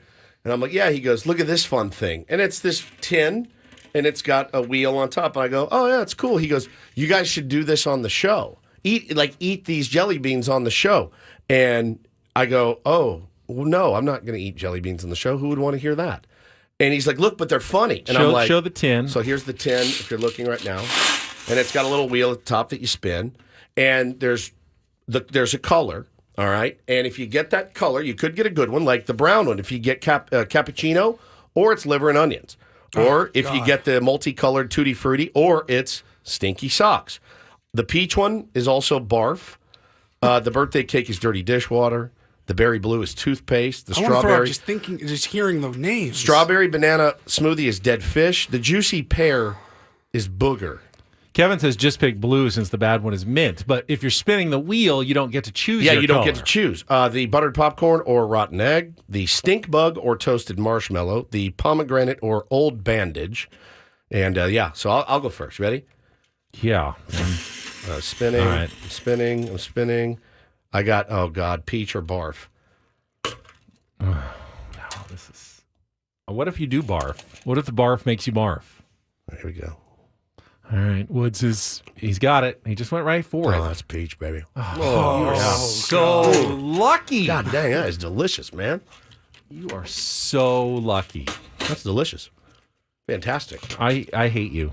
I hate you. I'm going to get the bad. I know I'm going to get the bad. Please get old bandage. It's right on the line. Spin it again. All right. Okay, I got strawberry banana smoothie or dead fish. Please be dead fish. Oh my God. All right, which color is Pull it off. Oh my God. Just match it up. Okay, they're very similar to the peach or barf. I think that's the point. That's the point. Right? Yep. No. I mean, like I know. they're, Yeah, they're both. Just pick the thing. I know it's the one with the less modeled. Just pick a jelly bean. I got it. Don't smell it. Oh God, he almost booted. No way. It's dead fish. No way. He almost threw up. I'm not kidding. Look at him. Very fishy. It's that bad? Look at his face. Look at his hand. Drink water. Chase it. Is it? Oh my God, really? It's that bad? Do you have to go? Do you have to throw up? I can't get it out of my teeth. Best idea I've ever had. You're stuck in there. Oh, yes. Oh no. Oh, Ben. His face, you have to pull the video. It's getting worse. It's getting worse. His face, when he first put it in, I saw it. I was watching. Oh, Benny. I feel bad a little bit, but not really. He shut down, dude. I just can't get out of my teeth, so it like keeps coming back. This is evil. Of course. Oh, Ben. I knew I was going to get a bad one. And I know it's random, but I knew it. You chose unwisely. Oh, God. All right. Spin it. My turn here? Yep. All right. Let's go. No. Here it is. We're going to spin it. That was the worst spin I've ever seen. Oh. Stink bug or toasted marshmallow or stink bug? I don't even like toasted marshmallow. No, I don't either, but it's I promise you want it badly. It'll taste like heaven if it's not stink bug. Oh God. Oh, stink bug or toasted marshmallow. Here we go. I don't even know what a stink bug would taste like. Think you're about to find out. Oh yeah. Yes, I can't believe I skated. I can't believe I skated. Oh my God. Is that bad? Oh. How you feeling, Benny? Oh my God. No. It's still in there though. But Paulie's in the torture chamber now. All right, so now we've Oh my God. Yeah. Now we've introduced this. Now we just keep it in here for like a challenge. Like if you all right, yeah, you want to do this, you're gonna have to spin the wheel. It's really bad. I heard the dead fish one was the worst one to get. Oh my God. Dead fishy. Let me smell your breath. Oh God! I mean, Dude, it smells like catfish. It's so authentically dead fish. I mean, like I don't feel good. You're at the dock and there's like a fish washed up there and it's been sitting there forever and that's you what eat it tastes like. Yeah. The wharf. It really does stick to your teeth. Mm-hmm. This is great. Mine was delicious. It was peachy. Go double or nothing. It Then. was fantastic. Well, we have it here. So now we can use You're leaving this. early today. I think you need to spin it again as a punishment. Oh, yeah. All right, I'll do it one more time. Oh God. No, you don't have to. You win. I'm fine because I don't want to spin ever again. I'm never. No, Gonna you do are anything spinning. wrong. This is going to be our new All right, punishment. but I'm not spinning again now. No, you don't have to do it because I'm now. not going to make it through another one. And how was yours, Paulie? What does a stink bug taste like? I don't even know how to describe it. It's just awful. It tastes like something expired. Mm-hmm. I'm still a little nauseous. It smells. I can smell Ben's. It sticks to your teeth, yeah. and you can't it's on your tongue. You cannot get rid of it. Awesome. I'm trying to wash it down.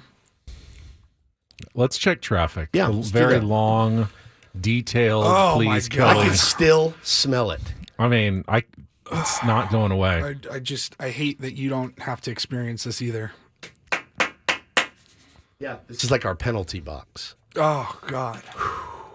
Traffic on 97.3 The Fan. Yes. From the 97.3 The Fan Traffic Center, here's Kelly Danick. Still seeing some residual slowing from this earlier accident westbound 8 past Fletcher Parkway. And in the North County, crash on the Via Rancho Parkway off-ramp southbound 15. I'm Kelly Danick with Ben and Woods, San Diego's #1 sports station, 97.3 The Fan. Too short, Thanks Kelly. for the shortest traffic update Kelly's ever had. Where's Adam? I'd like to make him do this thing. Don't you carry mints or something? What do you have? I usually have cough Any drops. Tic I Tacs? don't. Anything? Nothing? Anything? I might have some gum. Tic Tac? I don't even have Certs from 1974? I got some gum. Gum, I'll take it. Any flavor. I'll take wintergreen at this point. I don't even like wintergreen. I got orange gum, tropical twist. All right, Paul, you want some tropical twist? No, I'm good now. All right, let's play some. Let's talk about. Oh, thank you, Paul. What were we going to talk about? This is We're going to talk about great radio. Yuki Matsui. This is a great idea. Gum and chewing is not great with hosting, but this is helping a lot. Somebody says we got to do that every time there's a flub. No, Absolutely not. No. I just said during traffic, flub doesn't count as like a punishment. There's no way. Okay. Padres introduced Yuki Matsui, their new reliever, on a Zoom call with the media yesterday. We're not going to play the audio just because it was translated with Shori Hingo, who was there. Did I say that right? Hori Shingo was their translator for Yu Darvish and now Yuki Matsui. And I think you can glean a little bit. I think it's always a little tricky, especially with a player from Japan coming over it's more than just the translation. It's also culturally how you approach things. But I thought the most interesting answer he gave, he was asked about what he expects his role is going to be for the Padres in the bullpen. And he came in with a lot of humility going, I know I have never thrown a pitch in Major League Baseball. So I am not expecting to just be handed, the ninth inning or a late inning role. I'm going to have to go in and compete and earn whatever I get. But I would like to, at least be in the mix and think that I can contribute, in those late inning situations for the Padres, whether it's as a closer or perhaps, in a more set-up role. But I know, I haven't done anything in Major League Baseball yet. Even though he got a $28 million contract, that doesn't automatically mean you're ready to go day one as a Major League Baseball player. It's a great mentality. I agree. I've been seeing all these lists coming out from all of the guys I love too. Mike Petriello. I think Mike Petriello is a really, really smart baseball guy. But he's got Yamamoto as his top 5 pitcher in Major League Baseball, and I'm going, what? No, absolutely not. He has not thrown one single solitary pitch in the big leagues, and you have him ahead of guys, that have been doing this for a long time. He very well may be, and it's not because he's a Dodger. I would say the same thing if he had Matsui on there. I just think, until they do it at this level, I'm not gonna crown anybody. Yamamoto, Matsui, Mr. Go, obviously they all have the physical skills that could possibly make them successful in Major League Baseball, but baseball is so much about mentally performing. Dude, you're right. And it's like, okay, so who's the number one prospect in baseball right now? Is it Jackson Holliday? Is it Ethan Salas? Whatever it may be. If a list came out in a couple of years and Ethan Salas is number 6 on the best catchers in Major League Baseball, and I understand they've been playing professionally in Japan, but it's a different league, as is the KBO. If Ethan Salas is number 6 on that list of top 10 catchers in baseball, I think I'm going to have a snicker over that as well, right? That's not even that hot of a take. You can't just anoint someone who has not yet come up to the big leagues and say they're already a top player. So, yeah, I liked what I heard yesterday from Yuki Matsui, and we'll see what he looks like in spring training. We'll get an idea, but remember, this didn't be the first time that a player has come over from Asia, and you don't really know what you've got instantly. Even Ichiro. Remember his first spring, Ichiro Suzuki, when he came to the Mariners, and no one thought, oh, this guy's terrible. He can't do anything. Ohtani had the worst spring training ever. And, Ha-Seong Kim obviously took even longer to adjust, but has turned into a top caliber player who got MVP votes last season in his 3rd season in Major League Baseball. It's about a learning curve. It's about adjusting to the game. We'll see how long it takes Yuki Matsui, but Padres are excited about what they're getting, and Matsui seems to be coming with a good attitude. He did say that AJ Preller came to him in Japan and greeted him in Japanese when they first met. So those Japanese lessons that AJ took years ago to try to lure Shohei Ohtani unsuccessfully, they have finally paid off a little bit in luring Yuki Matsui to the Padres. So, and he said that Yu Darvish was a big factor, obviously, in his decision to come to the Padres. So everybody who says Yu Darvish only recruits players to the Cubs, he said you talked about how great the city is, how beautiful the weather is, how great the fans are, that you're going to play at a packed ballpark every single night. And Matsui said that was very appealing to me, knowing I'm coming to a place where they're going to appreciate and going to be cheering for my team. And he also said going up against Ohtani is intriguing for him as well. Everything in Japan right now is Dodgers. You go to Tokyo, you feel like you're, in Los Angeles because it's Dodgers gear everywhere already for Shohei Ohtani. And he would like to come in and, change the narrative a little bit and, see if they can slow down the Dodgers and have that opportunity as a rival to Shohei Ohtani and the Dodgers as a Japanese player coming over to the United States. I loved, all of the guys that we've signed from Korea and Japan. There's a work ethic, and they talk about it, a lot. It's very important to them that their training is on point, that they're ready to go for the season. I'm super excited to see this guy throw. We'll be out at spring training, and we will watch him throw. He's one of the guys I'm most looking forward to seeing. All right, speaking of introductions to new Padres, Gwen and Chris had Michael King on yesterday. I caught the last few minutes, and Michael King was a great radio interview. Awesome. I'm looking forward to listening to some of these clips and some of the part of the interview I didn't hear. We'll have that for you coming up at 8:35. And how about this? Introducing, I believe, their first Padres interview here on 97.3 The Fan. Mike Schilt will join Annie and Elston tomorrow at 10:35. So the new manager of the Padres will have his first opportunity to go on with our new midday show tomorrow at 10:35. Mike Schilt with Annie and Elston. So we can just stay tuned right after Ben and Woods catch the skipper of the Padres with our new midday team. Looking forward to that as well. I love that. All right, I'm going to recover from dead fish. My God. And my stomach is still kind of tied up in knots. I feel great. It's gone from the mouth now down to the body. of Bean Boozled. That- We'll come it was back. that It was bad. bad. It was really bad. We'll Yes. return, reset everything next on the Fan.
Halfway home on a Wednesday. Ben and Woods, 97.3 The Fan. Thanks so much for being here, all your support. I'm Woodsy. That's Paul Reindl.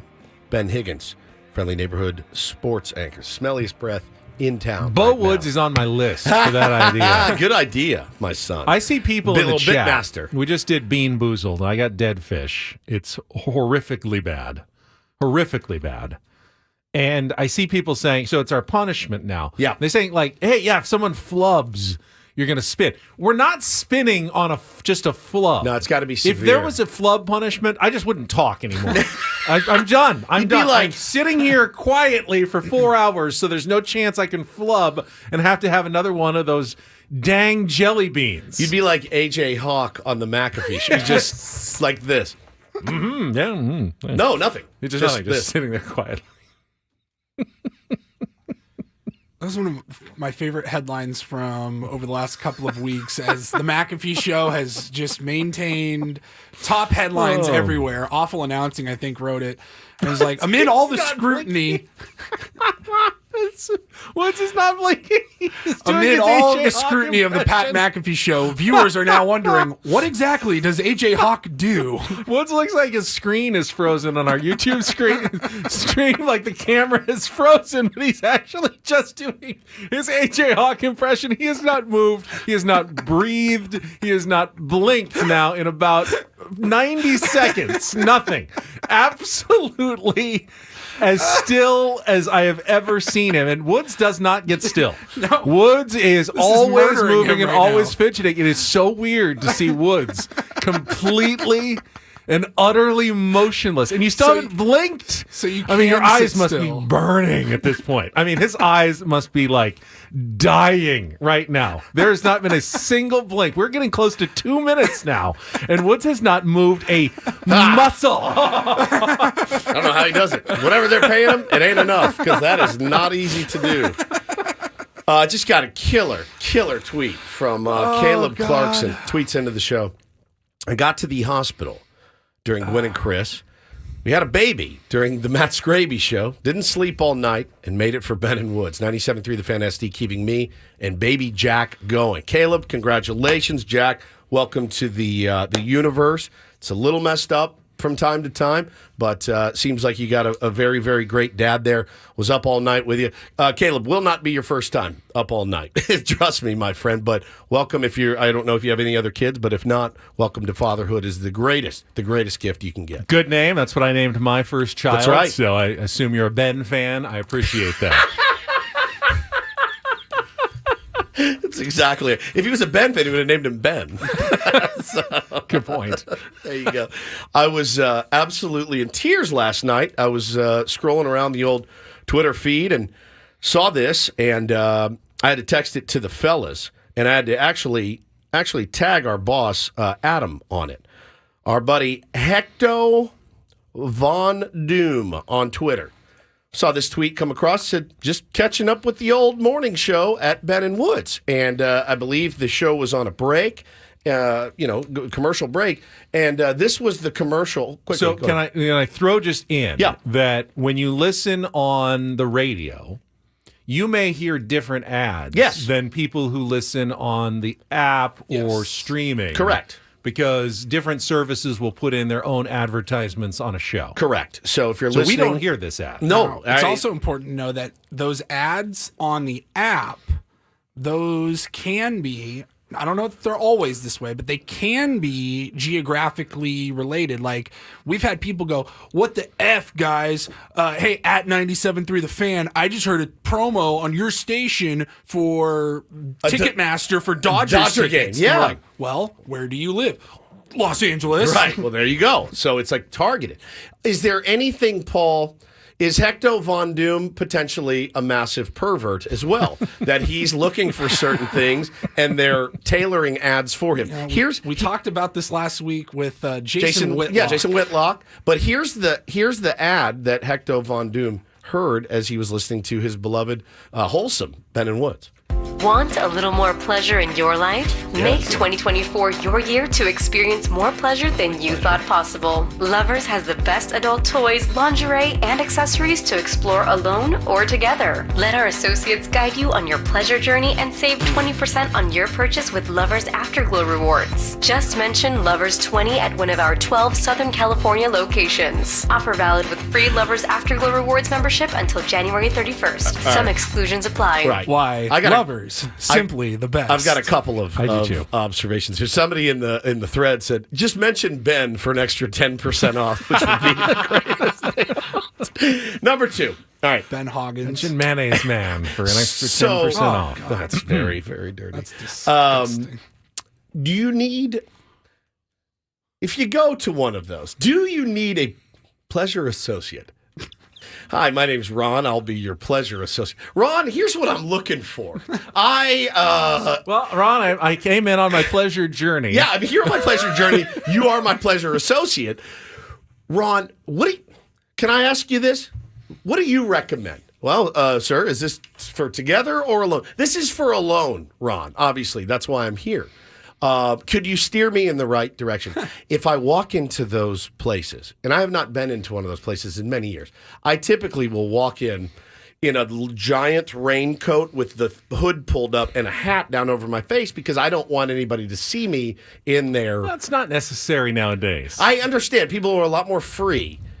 I mean, psychologists will tell you that good sexual health is very important, and establishments like this can help lead toward a more fruitful relationship and experience for both partners. No. But what about if you're on a solo journey?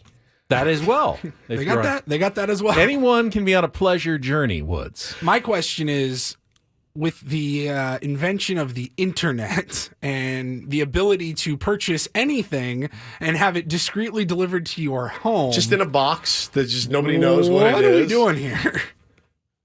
Is that part of the rush?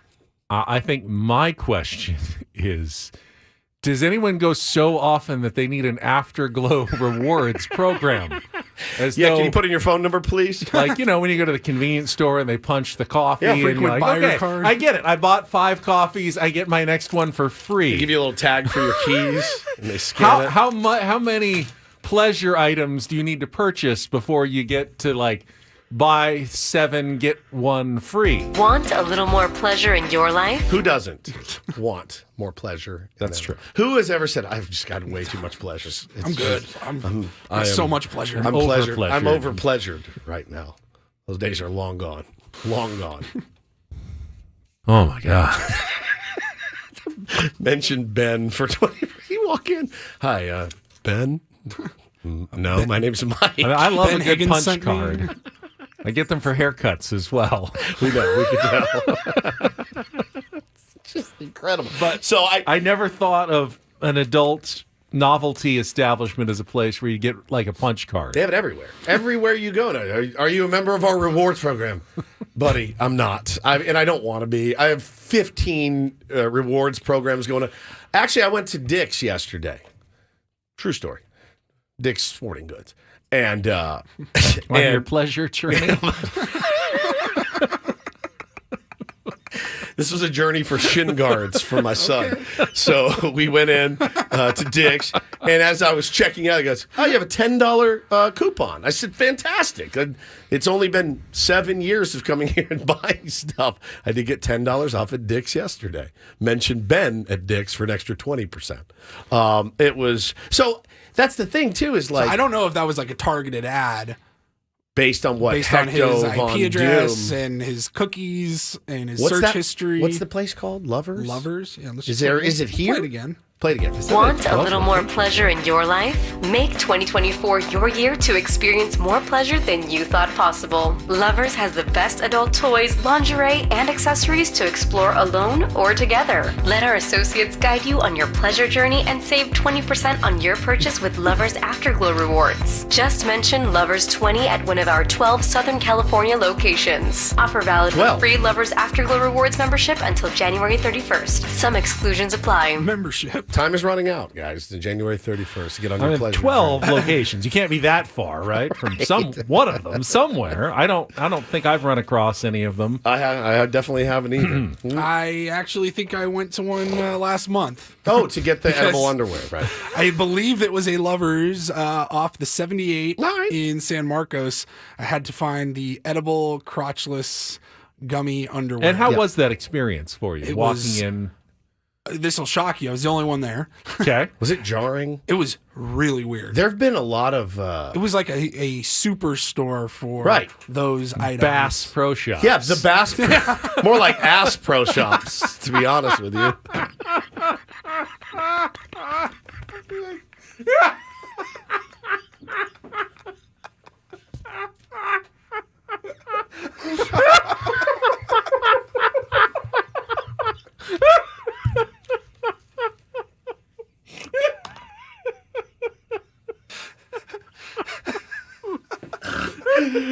Toast.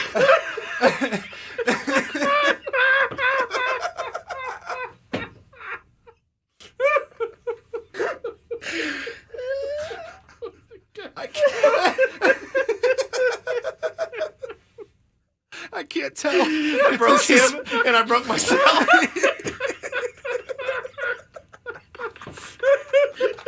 The guys in the aquarium when you walk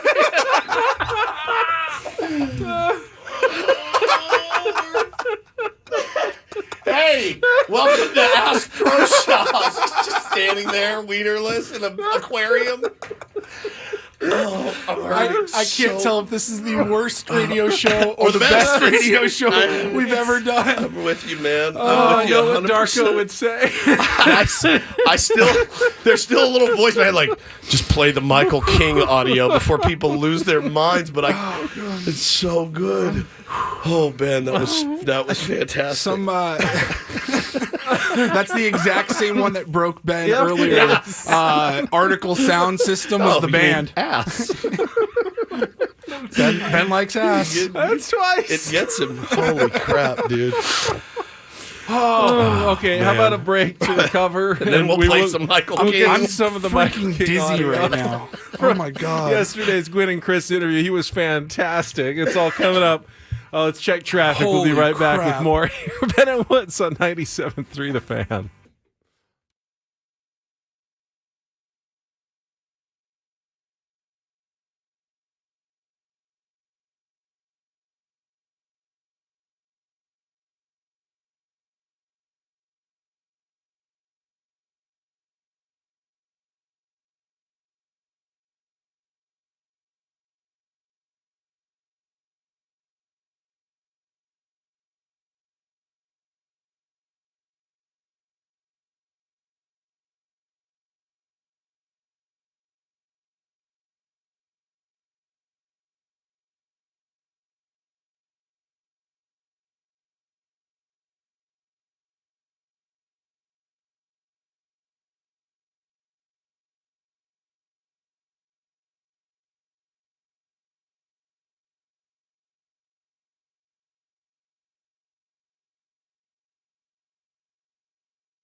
This will shock you. I was the only one there. Okay. Was it jarring? It was really weird. There have been a lot of... It was like a superstore for those items. Bass Pro Shops. Yeah, the Bass... more like Ass Pro Shops, to be honest with you.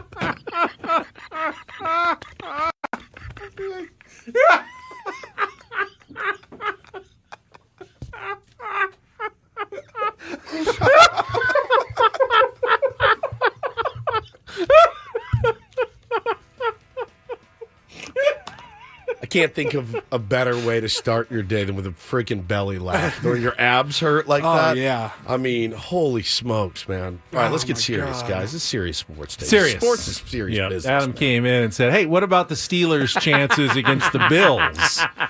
TJ Watt's not going to be in that game. How come you haven't talked about that yet? It's so good.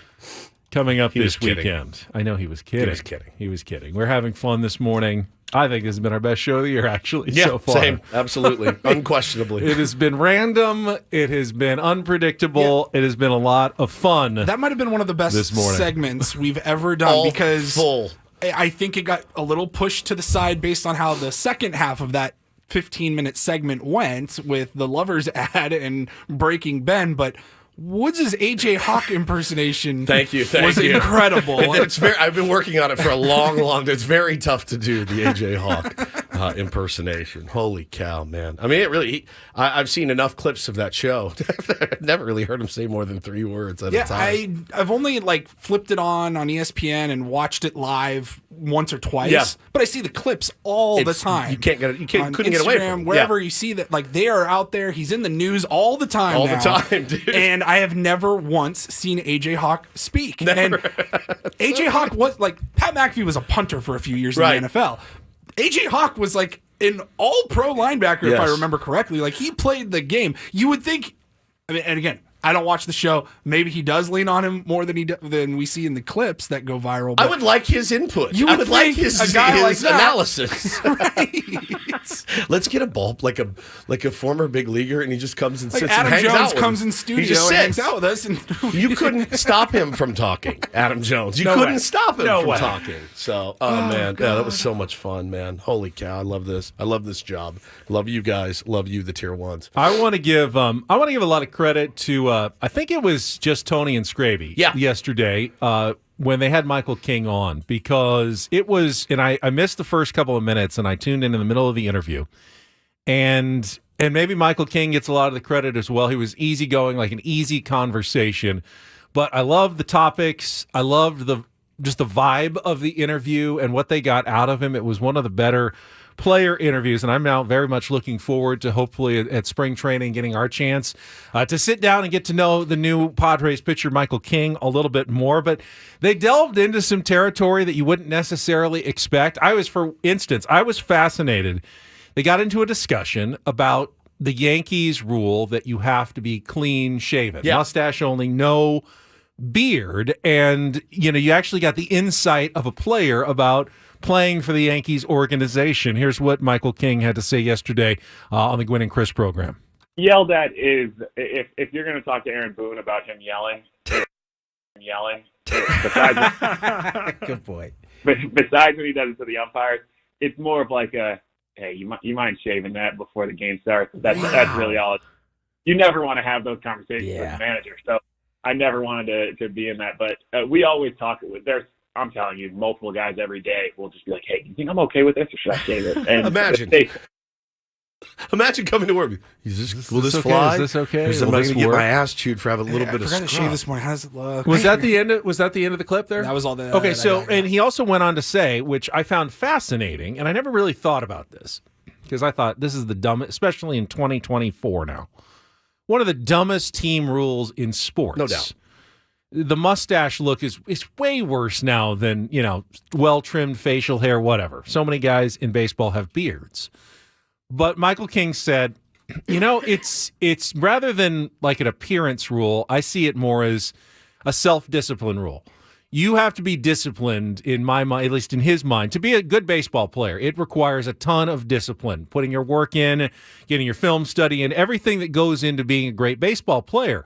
And if you can't even manage getting yourself shaved, once a day, just, to follow that rule, where are you really in discipline in your life? And he said, I consider that as just part of the discipline necessary to be a successful ball player. And I never really considered that part of it. I mean, it's obviously not necessary. There's been plenty of bearded baseball players who have had success.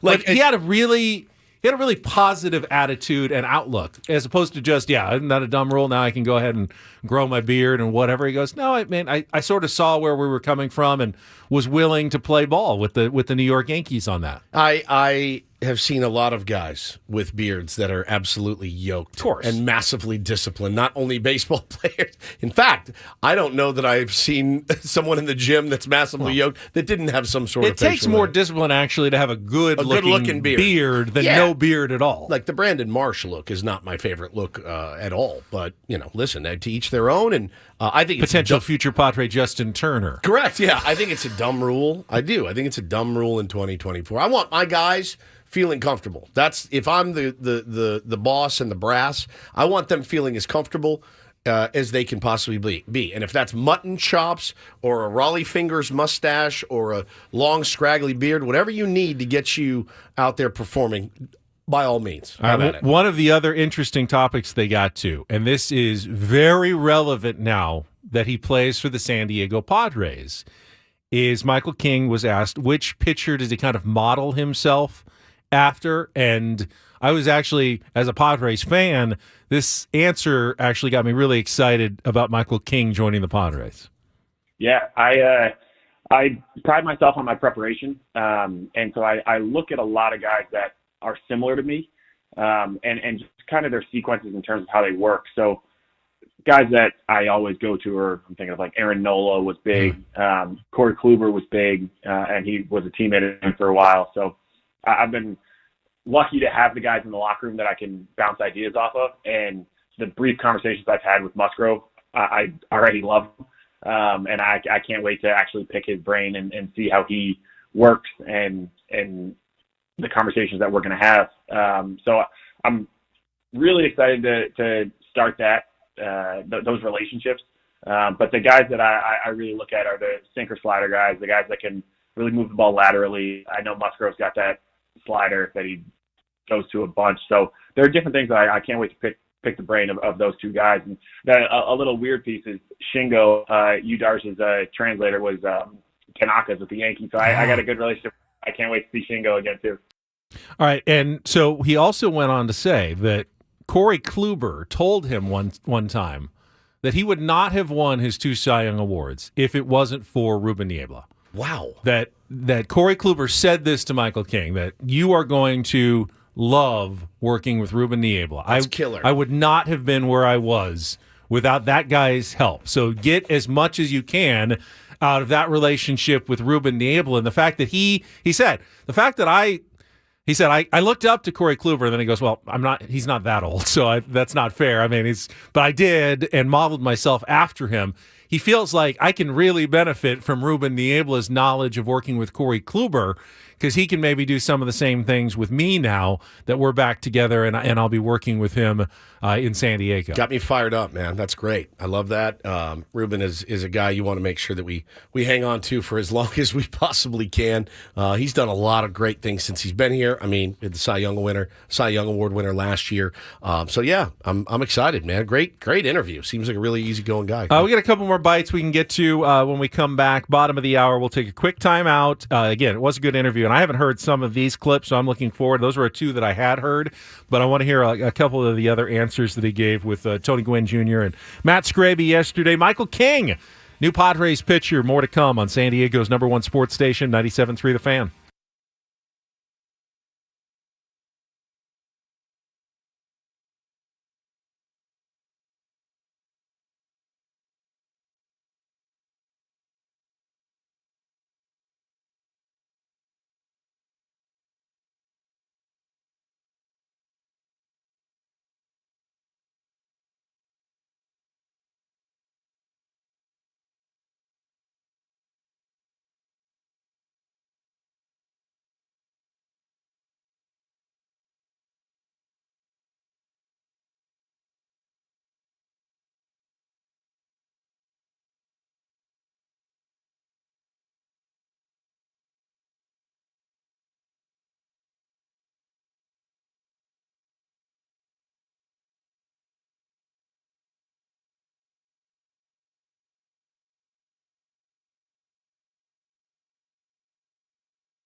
Want to give a quick shout out to Tier 1 Senior, who I got to work yesterday at Channel 10, and I was walking into the building, and there was an Enterprise truck, like delivery truck, and I walked around it on one side, and I didn't see, I guess he was on the other side, and I kind of walked past as I was heading up the steps, and all I hear behind me is, hey, hello, and I turn around like, is someone talking to me? And he goes, huge fan. I'm sorry I don't stop you, but I listen every day to the show and really love you guys. And I just wanted to say thank you, Senior, for listening out there as you're making your deliveries and doing your route and what you're doing every day. We have a lot of Tier 1s who have to drive for a living. They're in their car for whatever reason all day long, whether it's ride share or deliveries, postal worker, UPS delivery drivers that are out there making the world go, and we appreciate that, and thank you for choosing to take us along with you on your routes and your day in the morning every day. Very much. It's why we always try our very best to bring a smile to your face to get your day started right. See a lot of Padres chat in our YouTube stream. Lots and lots, man. Speculation about how to fill the outfield, ideas on adding bats like CJ Crone, who is a free agent out there, still available. Yeah. Definitely did not have a good year last year. No. But even the buy low options tend to be more expensive than you think they're going to be. Yeah, I was thinking yesterday when I got home, just wondering really, they have a plan. There's a plan in place. There's targets, guys that they're waiting on, right? You want to see, no one's really expressed what that plan is per se, Benny, which that's fine. Not a lot of teams like to show you their cards. What you don't really want to happen, you want to be proactive instead of reactive, I think, as you're building your baseball team. But we don't know the financial constraints that A.J. Preller may have on him right now. Are they just going to wait another 4 weeks or so to say, all right, well, these are the guys that are left? It's a waiting game for both. The player wants to make sure he goes somewhere good for a fair market value, but the team, they have the needs. They're and especially us, there are holes to fill. We have two outfielders right now. One of them is Jose Azocar. So I think you need to be a little bit proactive. And I'm not saying that A.J. Preller's not. I'm just saying nothing's materialized yet. Tommy's plan for a cost-efficient outfield would be sign, he says, David Peralta for $8 million, Jurickson Profar for $2 to $4 million. That's $10 to $12 million. The outfield is taken care of. Yes and no. I mean, that's not a great... Tatis is a great start. If the other two outfielders are Peralta and Profar, you're not exactly putting the fear of God into opponents. But they are veterans and might be guys you could see stop-gapping for a few months until maybe some of your young players are ready to come up and do some damage. Or even a year. Let's be honest it's not the worst idea. Taken care of is strong language there. Yeah, like, hey, we're set now. It's a Band-Aid. Yeah. Maybe that's all you're going for right now is a Band-Aid on a couple of positions until you have a more, surgical solution. Well, all right, let me ask you this question. The longer you wait, who does it favor more? Does it favor you? Team. You think so? I think at this point now, as players get closer to spring training, just imagine in your own mind. Let's say you're Blake Snell. Well, the reason I ask, Jurickson Profar, somebody said sign him for $2 million. Well, he made more than that last year. Quite a bit more. He had a very, very bad season. Correct. Okay, let's say you're Jurickson Profar. But we've also seen that bad seasons don't necessarily cost you a lot of money in salary. That's something we've seen. Now, I understand probably more for pitchers. If you're a pitcher, you're chilling right now. You're waiting. You're going to get a pretty good offer. If you can eat innings and stuff like that, like we talked to Rosie about. But if you're Jurickson Profar, you want more than $2 million, I would imagine. Yeah, well, every situation's different, and I'm sure there are some players that haven't signed that are still weighing several good offers and are just trying to drive up the price a little bit more. But there's only 30 teams, and there's only certain teams that have certain needs. So there are at least some players out there who aren't getting a lot of phone calls right now. And as spring training gets closer, how would you react, Woods, if you were a Major League Baseball player and you want to play Major League Baseball next season, and you've got your agent, and you get him an update, every couple days, he texts you anything, nothing really cooking right now. At some point, don't you say, why don't we maybe we can lower our asking price a little bit. If we're not getting anything at $8 million, what about $5 million? Right. I want to play. I want to get to spring training. I don't want to not know where I'm playing by March. Let's get on a roster. Let's lock something in. Guaranteed salary. I'll take less than I was hoping for because I want to find a team. Isn't that the natural psychological human reaction as the clock ticks towards the start of the season? Yeah, and Satan's Blowfish, which is still one of my favorite names in the chat, says Profar literally waited until the season started to get his payday. That was last time. And I can't imagine you'd want to go through that every single year or cycle. I could be wrong. But again, you're talking about a guy that he can switch hit. He's comfortable here. He's familiar here. I understand. If you're AJ Preller. If you can get Profar for $2 million, you do it today. If you're AJ, but if you're AJ Preller, are you worried that there's a bunch of other teams that are offering Jurickson Profar huge deals right now? I don't think you are. So why overpay for Jurickson Profar at his asking price now? Well, it's poker. We were just talking about poker. Yeah.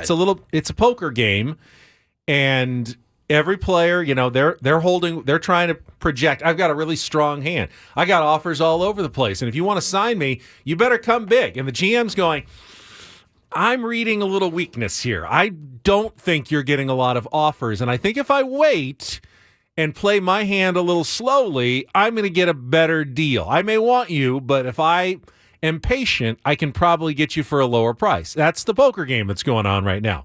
I get it, but right now we are an adult league team on a Sunday that showed up for a 9 a.m. game, and we've got 7 players, and we're looking for guys in the stands that are walking their dogs in jeans. Hey, man, have you ever swung a bat before? Great, we need you so we can start this game, and we didn't waste our Sunday. And that's how agents and players are looking at the Padres. That's it. Why would we sign for less when we know you're very you have desperate holes. and you have holes, and you're going to have to fill them? Yeah. So it's a back and forth, and we'll see. I promise you, when they're working on it. When the Padres and Dodgers play on March 22nd, there will be 3 outfielders out there for the Padres. Don't know who they'll be. They will be out there to start the season. It could be a more holistic approach, like the bench coach, where Mike Schild says, Fernando's so good, we're just going to put him out in right center, and then we're going to stick some crony out there in left center, and we'll just see what happens. Sure, we're holistic. can cover some ground. Yeah, we're holistic this year. They're going to violate shift rules if they do that. Where's the other player playing? Satan's Blowfish says Ben's trying to bluff with $10 in chips to his opponent's $500. It's exactly right. It is why everyone is so up in arms right now. I had a conversation with Paulie about this yesterday, and we've talked to people this offseason about. I'm glad you brought this. Yeah, we had a conversation about this. Look. Baseball free agency it's a bit of a grind. It's a grind for all of us. It's especially a grind for fans. You want to know who's going to be out there. Your starting 9, excuse me, and you want it known sooner than later. The deal with baseball, I said you got to put some kind of deadline in, Ben. You have to. We talked about this a few weeks ago, and Ben made the point that if you let's call it the winter meetings, which is usually like the second week of December, if you made that the deadline, then what happens in baseball between mid-December and, pitchers and catchers reporting? It's like about 2 months where it would be, you think it's dead now. I mean, there would be nothing to report on. You made the argument that you can't have that dead period. And I would say move the winter meetings to January. Right. And it doesn't have to be the winter meetings. You can do no free agents will be signed after February 1st, a deadline spur action. Here's the thing. It's not like if we had our starting 9 and our complete 26-man roster, Ben, on February 1st, which is just a couple of weeks away. It's not like we wouldn't talk about and prognosticate, and there's still going to be talk about baseball. I don't think it's going to go dead. This is wild. Like, this could be recency bias. This is painfully slow. This is a morphine drip. But until they make that change and institute some rules for the offseason to spur action, baseball has no clock. There's no off-season clock. In fact, even the season is a soft deadline because players can sign a week into the year if you're a free agent. There's no like cutoff. So as a fan, I know it's not sexy or entertaining, but I sit here and there's really nothing you can do other than just wait until it happens and be patient. And it may happen today. And it may happen in February. It may happen in March. And you just don't know.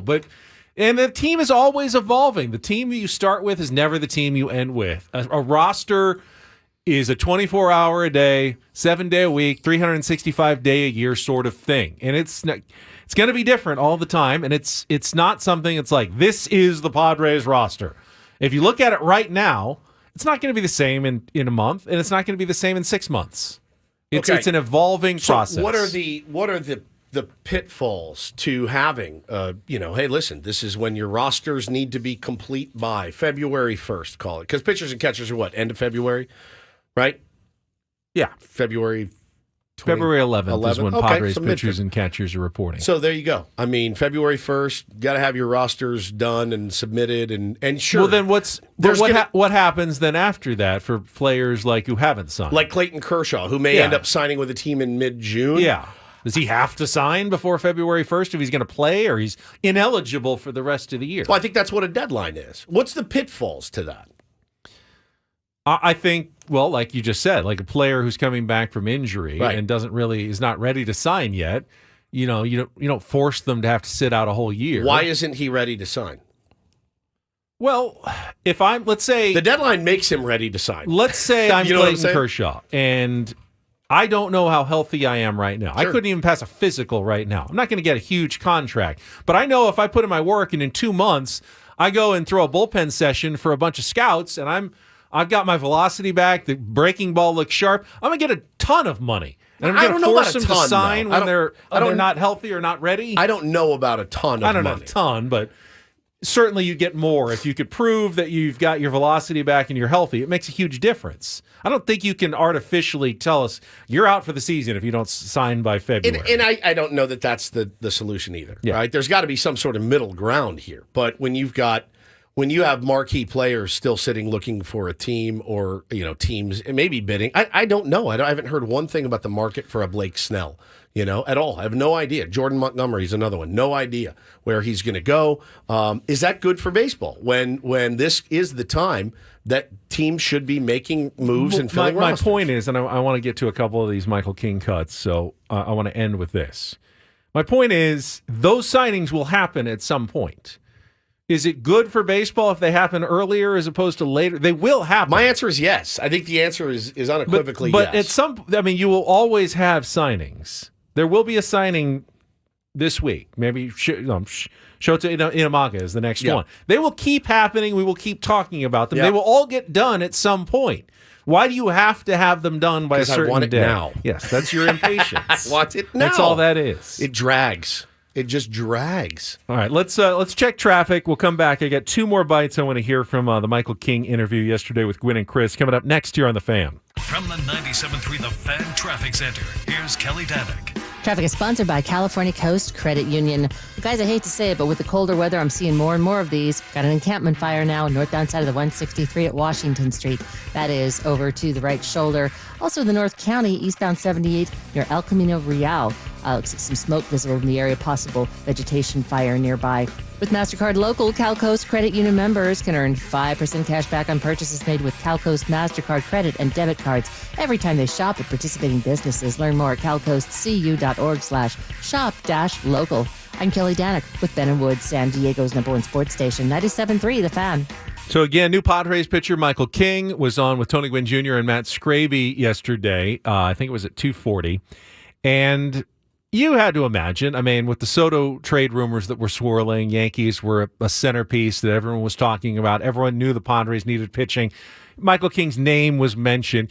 Can't have been completely caught off guard by the news. He was asked for his reaction after learning of the trade from the Yankees to the Padres. Yeah, I definitely was shocked. Obviously, any type of trade is weird. I heard rumblings probably the couple days before that things could possibly start happening. The Yankees are all I know at the big league level, and I've been with them since 2018, so just change in general is weird. So I went through a little phase of like, I don't know, I guess I was anxious and a little sad to not see my friends again, but then all of a sudden I just became so happy with the opportunity that's coming. San Diego is a sweet spot. They have an awesome team. I've connected with a couple of the guys on the team. I've connected with a lot of the front office and coaching staff.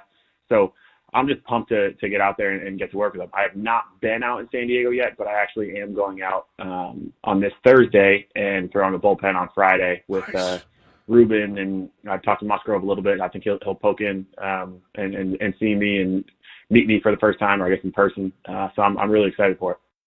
Michael King, he just feels very human to me. Yeah, very much and I so. know every baseball player is actually a human being, but Michael King actually conveys it quite well in a radio interview. Just like Some do real, not, by the normal way. human emotions of what it's like to be traded, and the nervousness, and then the excitement of something new, and coming to a new city and everything that's involved with something like that. So, and then finally, I think it was Scraby who asked him, and you can complain about the question. They talked about it a little bit afterwards, but I liked what Michael King had to say. He said, "What's it like to be the main piece of a big trade for a team?" It makes me feel wanted, which is obviously a great thing. And yeah, I mean, there's so many guys in the trade that also can be absolute studs. I was just talking to Ruben about Vasquez and Brito, and I haven't even met Thorpe yet. And all I've heard about from Thorpe is how awesome his changeup is and how he projects to be this super prospect. So it's not.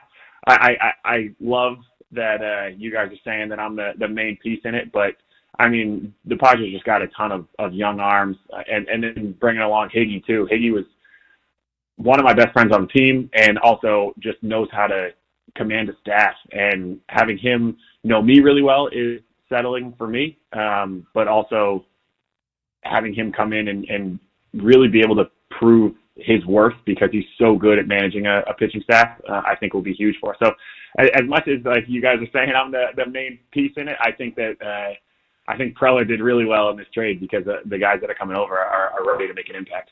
So, like Yuki Matsui, a little humility coming in. Like, oh, I'm not the main piece of this trade. We get a lot of good players from the Yankees. And if you're a Padres fan, I imagine you felt good hearing what he had to say about the guys that are coming over with him from New York. Very much so. Very much so. And I think as a Padre fan, I think I feel, just speaking for me personally, I feel better, certainly, about the pitching that AJ's been able to acquire this offseason. And there's been a bunch, man. There's been a bunch. And, injury notwithstanding, I like what we have pitching-wise. Yes, I would love a Blake Snell. Yes, I would love a Dylan Cease. Yes, I would love a Corbin Burns. Yes, of course.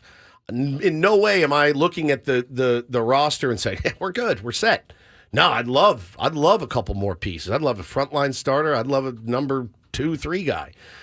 Sure, the offense is really what's keeping me up at night right now. And as I look at the options, I think AJ's done a really good job at getting arms, stockpiling some arms, and Michael King agrees with you. Yeah, and some potentially really, really good arms. So I feel a little bit better about that. The offense is making me insane, and that's really what murdered us last year was the offense. So I'm fairly confident in the bullpen, and I'm fairly confident in the starting rotation as it stands today. I would love more, but it may be in the cards. It may not be. The offense is where it needs to be addressed. I'll say I'm confident in the starting rotation. If they all stay healthy, sure, I think they can put together a good rotation. If they lose Darvish, Musgrove for any significant amount of time, all of a sudden that confidence goes out the window. And you know what helps your starting pitchers? Offense. Yeah, that does too. Offense helps them a lot. You hear Michael King mention Higgy, one of his best friends. Yep. We had him on, Kyle Higashioka, part of that trade as well. All right, primetime NFL games are available free from Westwood One, live here on 97.3 The Fan and on the Odyssey app. This Saturday, wildcard playoff doubleheader starting at 1. Tripleheader Sunday morning starting at 9:30 right here on 97.3 The Fan, or simply download the Odyssey app.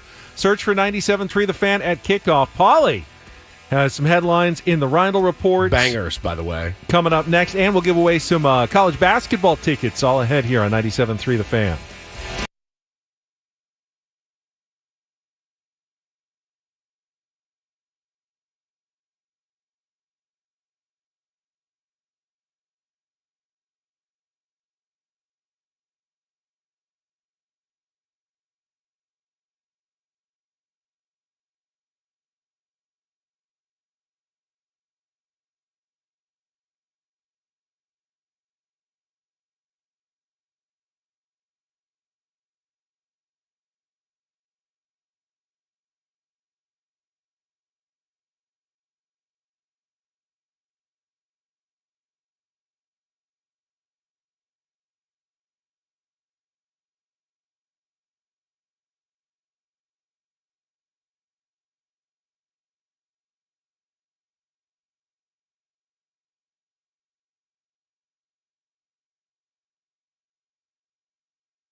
Excited for this edition of the Reindl Report, Benjamin.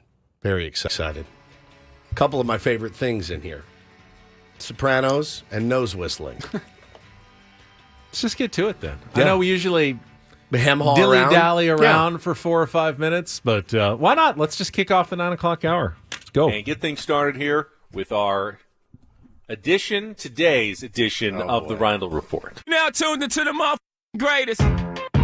Welcome to the Reindl Report with Paul Reindl. Hi, Paul. All right. 2 stories from the world of sports that we haven't gotten to yet. We'll start off in Major League Baseball. And 1 story that you didn't know you needed. Are you laughing, biatch? It's the Reindl Report Hey, Paul, how you doing? Okay, how are you? on 97.3 The Fan. Are you ready to bless the mood? I need some help, please. That was good. Can I get a oh yeah? Oh yeah. All right. We have some candidates to add to the Reindl Report Open from today's show alone. Sure do, man. Yeah, I would like to take 1 or 2 out and add some freshies in there. It's a complete crap. So good. So good. That sounds perfect for the Reindl Report. Yeah, it does. It's No Ben, did you hear him? Yeah, no, Just a little veiled shot at the Reindl Report. It's his favorite thing.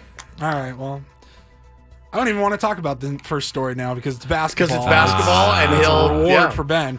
And that was a cheap shot. That was a cheap shot. I think you should have to spin the Jellybean Roulette I wheel for agree. that. You should have that. You taking gratuitous shots. I didn't do anything to Our deserve producer, that. Paul, go ahead one more time. I don't know that I can survive this. You got this. No, that's a legitimate punishment. That's legitimate. Unnecessary shot.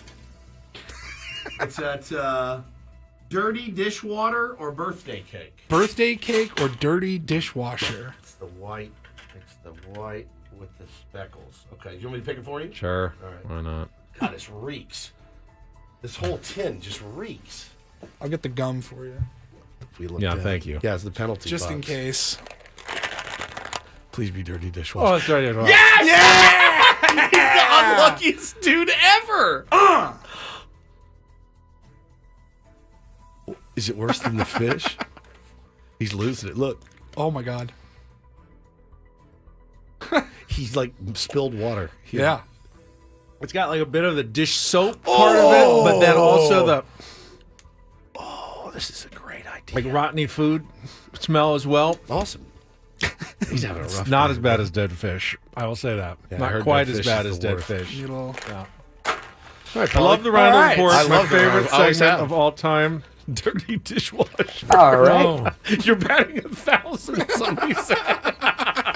Hey, dude, it's Tony Gwynn, dude. 2 for 2. 2 doubles to start the day.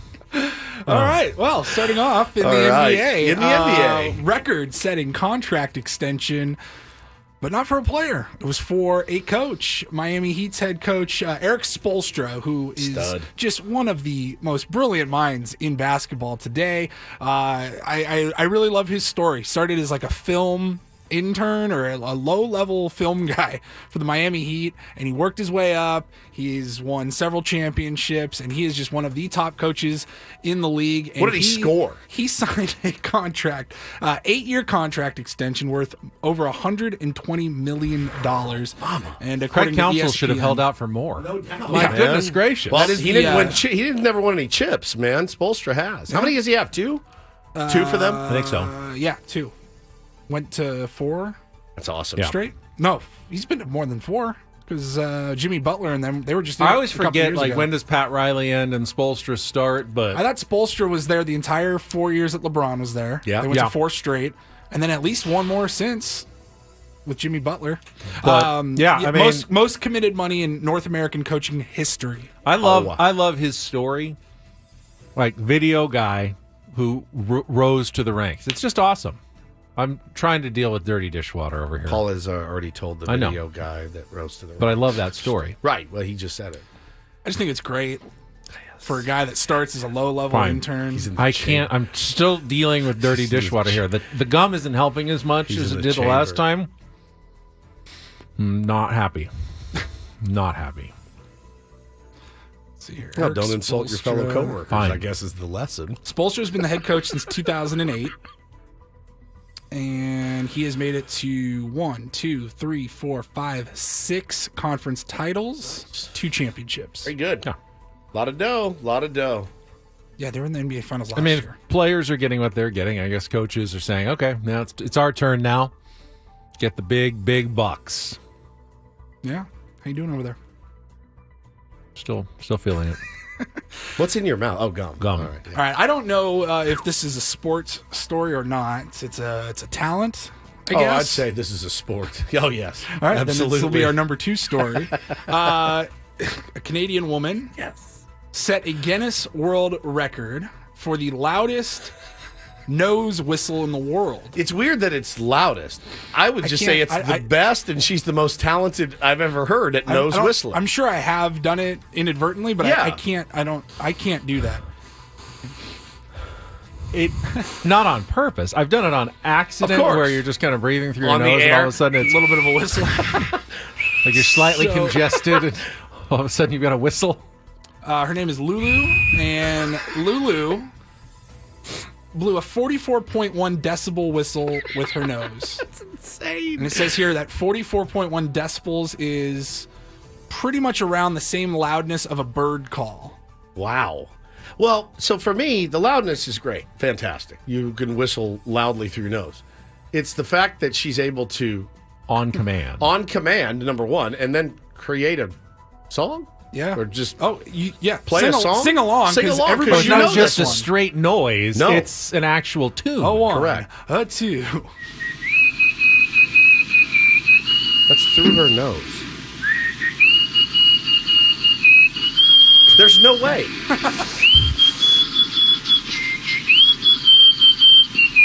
If you're happy and you know it, clap your hands. If I try, there'd just be snot all over the place. Boogers everywhere. I think that's fantastic, dude. How do you do it? That's nosy. Is it in or out? Well, you can whistle both ways. Yes, I can whistle both ways. It's harder in, though. No, it's easy. Out is easier. She did that through her nose. I'd like to get a... I could never do that through my nose. You know, I could not whistle until probably the last 10 years of my life. I could not figure out how to do it until maybe my mid-30s. I'm not surprised at And all. I'm not great at it now, but at least I can. So I still have hope for rolling my R's at some point later in life. Wood, you started the show saying you never stop learning. Yeah. Learn how to whistle. At some point, I'm going to get those rolling R's down, too. All right, and we'll wrap it up here with a story that I know Woodsy is going to be interested in. I don't know if you're going to like it or hate it, because I don't know if this is a genius marketing move or an abomination. I think it's brilliant, to be honest with you. I'm surprised by that. Today is the anniversary. Is it today, actually? Today, 25 years ago today. It's the anniversary of the debut of The Sopranos. Correct. One of, if not the greatest show of all time. By far, my favorite. 25 years ago, someone woke up and got themselves a gun. That's exactly right. Woke up this morning, got themselves a gun. Gabagoo. I love the show, and I always have, and I always will. And I go back to it when I can't find anything. I watched Pine Barrens a week ago. Literally, it's the best episode of TV ever done. When Chrissy and Paulie get stuck in the woods, eating ketchup packets and making homemade shoes. It's the greatest show ever made. So I need to go to So Warner Brothers, in honor of the 25th anniversary, they are putting every episode of The Sopranos onto TikTok. Yes. At The Sopranos on TikTok. And here's the catch. They're only 25 seconds long. They've condensed each episode into a 25-second episode. Just a high-speed mishmash of everything that happens. Like I don't know what the limits are on TikTok as far as length of videos. Yeah. I know you can go live. I know it used to be like a minute, then it's longer now. I'm not exactly sure. But for example, Twitter, you could only, for so long, you could only do a video up to 2 minutes and 20 seconds. Right. So they condensed I think entire 25 episodes. seconds for 25 years. I think that's probably the move that they did. Perfect. Let's do everyone in 25. I went and pulled one of the clips, one of the episodes, and it's from season 1. Yep. It was College. Could you describe a synopsis of that episode? first for the audience. Tony is taking Meadow to go look at colleges and runs into sees a guy at a gas station that was an informant. And Fabian Petrillo, something like that, sees him and was kind of, he knew him and he's like, oh crap, dude, that's Tony Soprano up in my sleepy little Maine town or wherever they were. And Tony, while taking his daughter to college, has to figure out what he's got to do to whack this guy out. Meanwhile, his daughter's with him. It's a high anxiety episode. I mean, it makes your heart race. Yeah. And that was one of the episodes. I think it was early in season 1. It ramped the show up to the next level, and you went, oh, wow, you're a real mobster. Okay, I knew you were a huge Sopranos fan. Yeah. You're like a Sopranos savant. Yeah. You can go name the episode, and you can do plot synopsis of that episode. Pretty much. Wow. Pretty much. We did a bit on my very first show here called Stump the Don. I was the Don, and listeners would call in with Sopranos questions and ask me, and I had to answer them. Completely blind. And I did really well at it. We only did it 3 or 4 times, but it was a lot of fun. If you have any Sopranos trivia, you can tweet it in. I'll try to answer it live on the air while Paulie plays the clip of college on TikTok. Yeah, so I've got one for you. See if you can stump him. What was the name of the guy in Tony's crew who was the large guy with the nickname? Oh, Big Pussy. Yeah, Sal Bumpancero. You got it. Yeah. Yep. Yeah. Okay. Thanks for that, Yep. Ben. Dynamite drop. So I had to. This is just going to be the audio version because I had to bleep out a curse word. Shocker for The Sopranos. But try to think if you could see the clips too and see if that would actually help. And if this is a valid 25-second summary of the episode. Are you in the mafia? Am I in the what? I think I just saw Fabian Petrillo. But got a lot of people. I'm in the waste management business. How long has it been since you last confessed? T, what are you gonna do? I don't know. Got Meadow here. We didn't do anything wrong. You're being honest with me, right? I think I saw an old friend, that's all. Last night was one of the most difficult tests from God ever for me. Good morning, Rat. So if you could also see those clips and hear them, was that a good summary of the college? Yeah, episode? fantastic. And Carmela had the priest over, Father Intantola, and they eat and they have a little wine, and there's this sexual energy between them, which is very weird. And he ends up spending the night, and I believe that's the episode too where Carmela finds out Tony's therapist is a woman. He had not told her before. Dr. Melfi. Dr. Jennifer Melfi, and she was none too pleased to find out that he went to a woman therapist. What was Tony's mother's name? Olivia. Yeah. Olivia. Scared me for a second.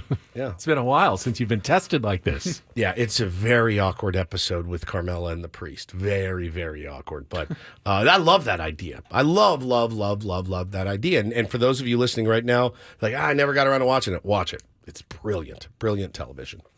Or watch the whole thing, not just the 25 watch all of them. Yeah, that's what you watch meant. the whole thing. Yep. All right, Paulie. Great job on the always perfect Reindl report that never fails sucks. to disappoint. Never disappoints. Never Always satisfies. Hey, thank you. When I'm on my pleasure journey, I go straight to the Reindl report for my daily pleasure. All right, we'll come back. We're going to check traffic, and then got a couple segments left. I think we might bring in, if they're here. I got a tweet. Don't Kill Chill says, what's the name of the restaurant Tony and his family go to in the final episode? That's Holston's, my friend. Holston's, the diner. And the song that's playing at the end is Journey. It's Don't Stop Believing. Yeah. Okay. Very good. We might have a crossover today if we can, because I got to leave early. Woods has got to leave a little bit early, so maybe we'll bring in Annie and/or Elston for our first crossover episode this morning. So stay tuned for that. Coming up, check traffic. Be right back here with more on 97.3 The Fan.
UCSD taking on Long Beach State. I believe it's tomorrow night. Yeah, tomorrow night at Lion Tree Arena. The Tritons are trying to improve to 4-0 in the Big West for the first time in school history. Next year, they'll actually be eligible for the NCAA tournament for the first time as they make the transition to Division I. This year? Not this season. Even if they won the league, they still don't get to go this year. Next year, though, you win the Big West tournament, you're in the dance. Solid. With the San Diego States and the Dukes of the world, UCSD trying to make that big jump. But they're having a good season right now. That near upset of San Diego State wasn't a fluke. They've been rising up.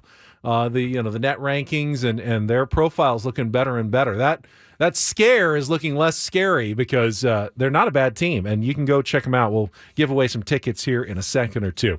So, to be honest, we kind of planned that this show might not be our best. We warned you early in the program that it might be coming. I think it was in our second segment when I said this show may have some Darko energy. And by Darko, I mean the coach of the Toronto Raptors, who went on an epic rant. It was unbelievable, man. After the game last night when the Raptors lost to the Lakers by 1 point and were on the wrong end, let's say the wrong end of a lot of close refereeing calls. And Darko decided, you know what? If I'm going to get fined, I'm going to get my money's worth. And take out all of my frustrations on the officials, and went on one of the epic coaching rants of all time. That's outrageous. What happened tonight, this is completely BS. This is shame. Shame for the referees, shame for the league to allow this. 23 free throws for them, and we get 2 free throws in the fourth quarter. Like, how to play the game. I understand respect for all stars and all that, but we have star players on our team as well. How's possible that Scotty Barnes, who is all-star caliber player in this league, he goes every single time to the rim with force and trying to get to the rim without flopping and not trying to get foul calls. He gets 2 free throws for the whole game. How's that possible? How are you going to explain that to me? If that's the case, just let us know so we don't show up for the game. Just give them a win. But that was not fair tonight. And this is not happening first time for us. Scotty Barnes is going to be all-star. He's going to be the face of this league. And what's happening over here during whole season, I've been holding it back. It's a complete crap. It's one of the. It's in the lexicon. Darko Rajakovic. And like every great coach's rant, it's a complete crap. There's some nuggets of truth in there. He's fired up because he's right. They did not get the calls against the Lakers, as a lot of teams do. There's also some hyperbole that you get a little carried away. Yeah. Like Scotty Barnes face the league. Went from an all-star caliber player to the future face of basketball. Okay, dial it back a little bit, Darko. It's still, you're going up against LeBron and AD. You're not going to get all the calls. That does happen in the NBA from time to time, but that is a complete crap. That is a. What does he say? That is a complete crap. What is it? It's a complete crap. It's a complete crap. Feels good when that happens. Goes into the pantheon of great coach rants. It's number 2. It's beyond excellent. It's beyond. What's his fine going to be? 50? Maybe more? 100? I don't know. Can they give you more? Like, is it one of those where every single sentence could be a different fine, or if you confine it for this, if you confine it all into one rant, like where do they draw the line? Like, hey, if you just go on and keep going for 45 minutes, that can only be one fine because you only complained about the refs once. Because you really should get more of a fine than a guy who threw out like one offhand comment that we got hosed on that call in the fourth quarter. Sure, fine. Shouldn't be the same as what Darko gets for his 2-3 minute rant about the officials. Conspiracy theories, the whole bit, Let us know next time. Then we just won't show up. Just give them the win. It reminds me of the scene in Breakfast Club where John Bender is sitting there and the principal is like, you want another one? Yes. You want another one? Yes. All right, that's another one. Yes. Not even close, bud. Because if you wanted, Adam Silver could divide that into 8 or 9 different fines for different things he said during that You insulted the referees. You insulted the league. You said Scotty Barnes is the face of the league. That's $5,000. You just bang him all day long. You want another one? Yes. And for, I'm sure, a lot of fans, that's their introduction now to Darko Rajakovic, the Serbian coach of the Toronto Raptors. We could not have been more wrong, though, when we played that audio at 3 hours ago and said this is going to be the tone of our show. Yeah. It's going to be complete crap today. We It's got a nothing to complete talk crap. about. No, I thought today was one of my favorite shows we've ever done. Holy cow, man. Pat McAfee, by the way, just announced that Aaron Rodgers is done as a guest for the NFL season. Had an interesting appearance yesterday. Yeah, isn't that great? It says from Richard Deitch, just reported, from everything I understand, McAfee made that call. What was A.J. Hawk's reaction? We didn't really get into it, and I don't want to go down the rabbit hole of Aaron Rodgers conspiracies. It was a gnarly interview yesterday. My biggest gripe with Aaron Rodgers, whether you agree with him or disagree with him, is that he thinks we're all morons. That is. He It's thinks very we're evident. all idiots. Even the people who agree with him, I promise you, he thinks you're an idiot. Yeah.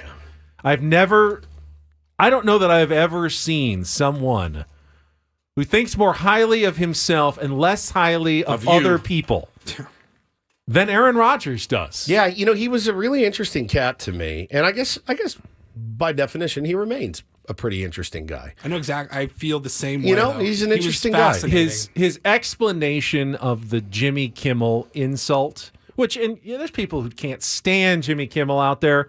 And that's fine. You don't have to like Jimmy Kimmel. You can love Aaron Rodgers. But his explanation of how we all misinterpreted his insult and that, no, that's not what I said. That's insulting to everyone. Yeah. It's insulting to me, you, sports fans, Aaron Rodgers fans, Packers fans, Jets fans. It's insulting to everyone to say that we don't understand the way you use the human language, that you're so much more advanced than the rest of us, that you are talking in a different level, higher on a higher plane than we can all understand. Do you realize how insulting that is to everybody? How gaslighting it is to everybody? It is absolutely infuriating to me. Very upset about this. You should spin the Jellybean wheel. Actually, you're so upset. No, I totally see where you're coming from, and I agree with you. He couldn't just take the L. He couldn't just apologize and squash it. He had the opportunity. He chose not to. He chose to take the path of, well, actually, if you would have heard what I said, what I meant was this. Yeah, it was a tough what I was implying, not that. And it was similar to like back in 2020 when, or maybe 2021, but when NFL players had to have the COVID vaccine to play, just like any other sport. And when Aaron Rodgers was at the podium and he was asked, have you gotten the vaccination? He goes, I've been immunized. Immunized, yeah. And it turns out he was not vaccinated. He went to some holistic approach. And the thing and he's just trying to spin his words. And I don't too care. clever by 1,000-fold. And I don't care what his status is or anything like that. I could not care less. Your take could be the Ben and Wood show is the greatest show on the planet. If you're playing that kind of word games and pretending like we don't understand what you're trying to say, then I have no respect for that. The thing is, too, is I really enjoy the clips that I see of the McAfee show. I don't watch a lot of sports talk stuff. And really the reason for that is I never want to kite anybody's idea. Really, that's really why I don't listen to a lot of shows or watch a lot of sports. I don't want to steal people's ideas and their takes. Truly. I watch the clips that come out and I go, and I loved what Levitard said about the McAfee show, that if he left ESPN, he would be more powerful. Do we have that audio? I sent it. Long. It's long. It's long. But go look at that for yourself. It's pretty interesting. That's an advanced take. Yeah, but Dan's been there. I can see where he's coming from. They're scared to death of Pat McAfee because he rents ESPN from them, not the other way around. There's no fear of the powers that be when you're Pat McAfee. What a freeing way to broadcast every day. And I had not realized, I guess until recently, that Pat McAfee is not an employee of ESPN. Yeah. I guess you just assume, well, he's got a show on ESPN. He works for ESPN. He is not an employee of ESPN. He licenses essentially his show to ESPN, who pays then the Pat McAfee company for, the rights to the show, but they have no say over him. They can decide not to carry his show anymore. I don't know that they can get out of his deal, what they have in there, if they decide not to carry it. It's the dream, bro. But they can't tell him anything when it comes to content, etc., other than we can't put this on our air anymore. That's the only recourse that they have. And here's your check. And as Dan Le Batard just said, and in some ways, that just makes him more powerful. No question. He's the one person in America who doesn't have to be beholden to the corporate interests and the powers that be. It could actually work to his benefit to be on ESPN's bad side. Bananas. So Aaron's done for the year, and Pat says it's his call, and I believe him. I do believe him. But, wasn't it going to come to an end at this point anyway? The year is over. You can talk about the playoffs, I guess, but not the Jets. I definitely remember off-season conversations, too. Yeah, 100%. So, he said it's his call. I believe him. I don't think he's a guy that lies to his audience ever. I don't get the feeling that, and again, he doesn't have the higher-ups breathing down his neck. I did see, though, when he got into the feud with Norby Williamson, the ESPN exec, Andrew Marchand wrote, again, in the New York Post yesterday, he goes, Pat McAfee seemed to imply that Norby Williamson was feeding me ratings, as though there's only one person who can feed ratings to anyone. Any of these sports media reporters like Andrew Marchand, Barrett Sports Media, they can get the numbers and spin them however they want. Sure. They don't need some ESPN insider going, hey, look at the ratings for the Pat McAfee show. That is information that is accessible to people in the industry. So to just assume, well, someone wrote something bad about my ratings, it must have been my company leaking it out, and this guy is kind of insane of Pat McAfee to say it. Now, maybe he has more knowledge I'm sure he does. about something, but there's no reason to think that it had to come from like an ESPN executive. It's pretty juicy drama. You know what I mean? It's really, really juicy. I was thinking about Pat does not mind being the main character. Yeah, he does not. I wanted to ask you in particular, Woods, how would you feel if you were Pat McAfee right now? Every day.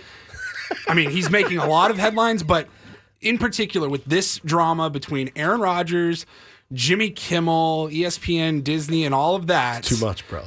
It's too Pat much. McAfee's not really involved. No, he just kind of stands there. He's kind of pulling the AJ Hawk and just letting Kimmel and Rodgers go at it through his platform. He carried a little water for Aaron, right after it happened.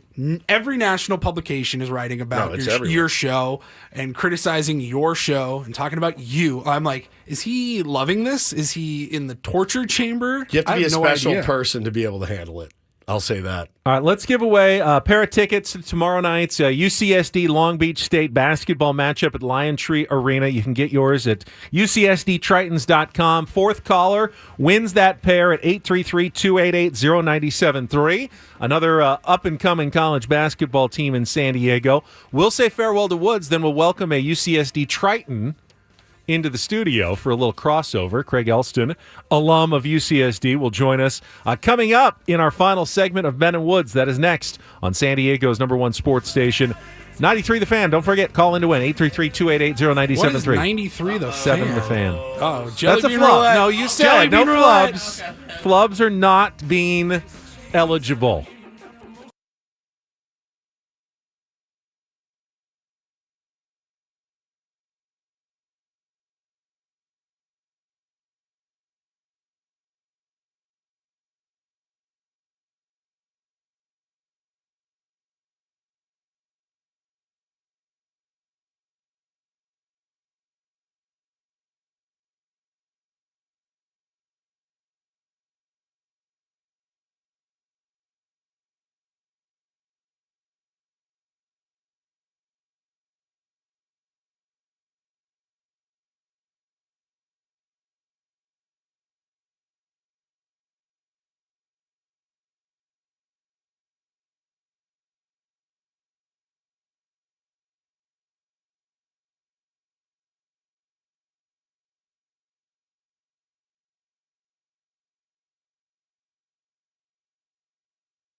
We got a couple guests in the studio. Got our first ever crossover official coming up with Woodsy stepping out early. We'll get to that right after our last check of traffic here on 97.3 The Fan. 97.3 The Fan Traffic Center. Here's Kelly Danick. Winding down pretty nicely around the county, guys. No incidents, no accidents, no ladders in lanes to report at this time. I'm Kelly Danick with Ben and Woods, San Diego's #1 sports station, 97.3 The Fan. So today will mark the completion of 1 week, 5 shows on the air for Annie and Elston, who are joining me right now here on 97.3 The Fan. Good morning to both of you. Morning, Ben. Can I offer you a jelly bean or anything, or a nice refreshment? I'm sure there's some good tasting ones in there. Because you're getting all the bad ones. I've gotten all the bad ones so far. They are disgusting in this tin. My son always wants me to play that. Buy that. You have it too. Well, he's had the smaller version. I've seen a small, but it's a big no for me. This is the Hard deluxe pass. version, and Dead Fish was almost took me out this I morning. had stink bug, and I don't even know how to describe it, but it was foul. Stinky. It was awful. So how's it going, guys? First week? Good, yeah, Everything good?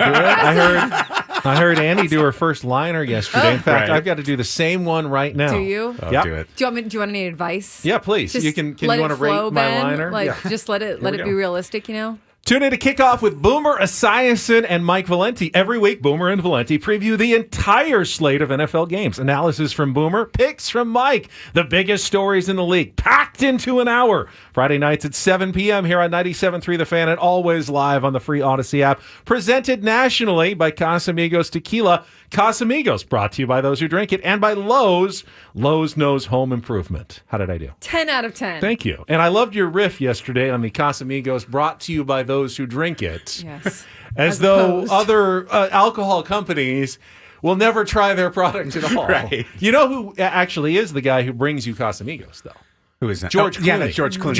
Clooney's tequila company. The one and only. He actually makes it and then drinks it himself. Yes. He's very authentic about it. So they're really just saying commercials. George Clooney likes tequila. Yeah, I think that's why they started a tequila company. He liked tequila, and he said, why don't we just make our own? It'll just be that much easier. We'll just cut out the middleman and go straight field to me at the end of the process. Also heard that this guy, my cardboard cutout, is a bit unnerving to everybody in the studio. No, it's okay. I mean, she sees you more than me because you're kind of down to the side.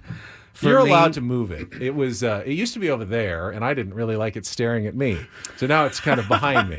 I don't know why. So how did we end up with this, Paul? This was the cutout when they had fans at Petco Park. Back in 2020, the shortened season that doesn't count for anything. Oh, yes. You and Woods had cutouts. Yeah, they had for home plate. like 97.3 all of the hosts. Yeah. They put Now, in I the remember stands behind home plate. How pathetic was that? Just that we had cutouts instead of fans. Woods's was just Bo.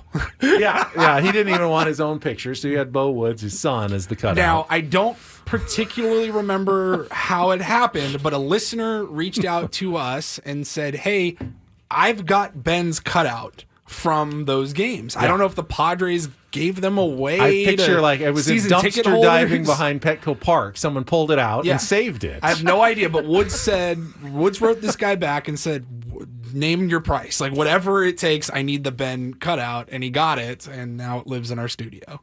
Someone took your cutout. That's fantastic. This is what you've signed up for, both of you.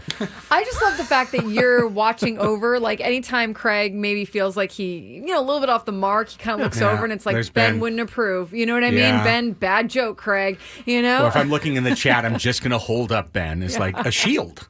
Like, wait, no, you like this guy? Put him up. Now, it's been a lot of fun here the first 5 days, and I think we're all building the stamina that you need to do this every day. And I was talking to Annie about that yesterday. Like, the one I'm working on right now is mental stamina, because like physically feel great doing the show. Creatively, we're coming up with the show rundown every day. We're figuring out things to talk about, etc. But like that mental stamina of last night, it was 9:30. I was tired, and the Aztecs were in a 1-possession game, and I was like, I gotta hold through this. Paulie made it to halftime. Woods made it 5 minutes into the game. I, of course, was up having to do the highlights afterwards on Channel 10. So I got to the end.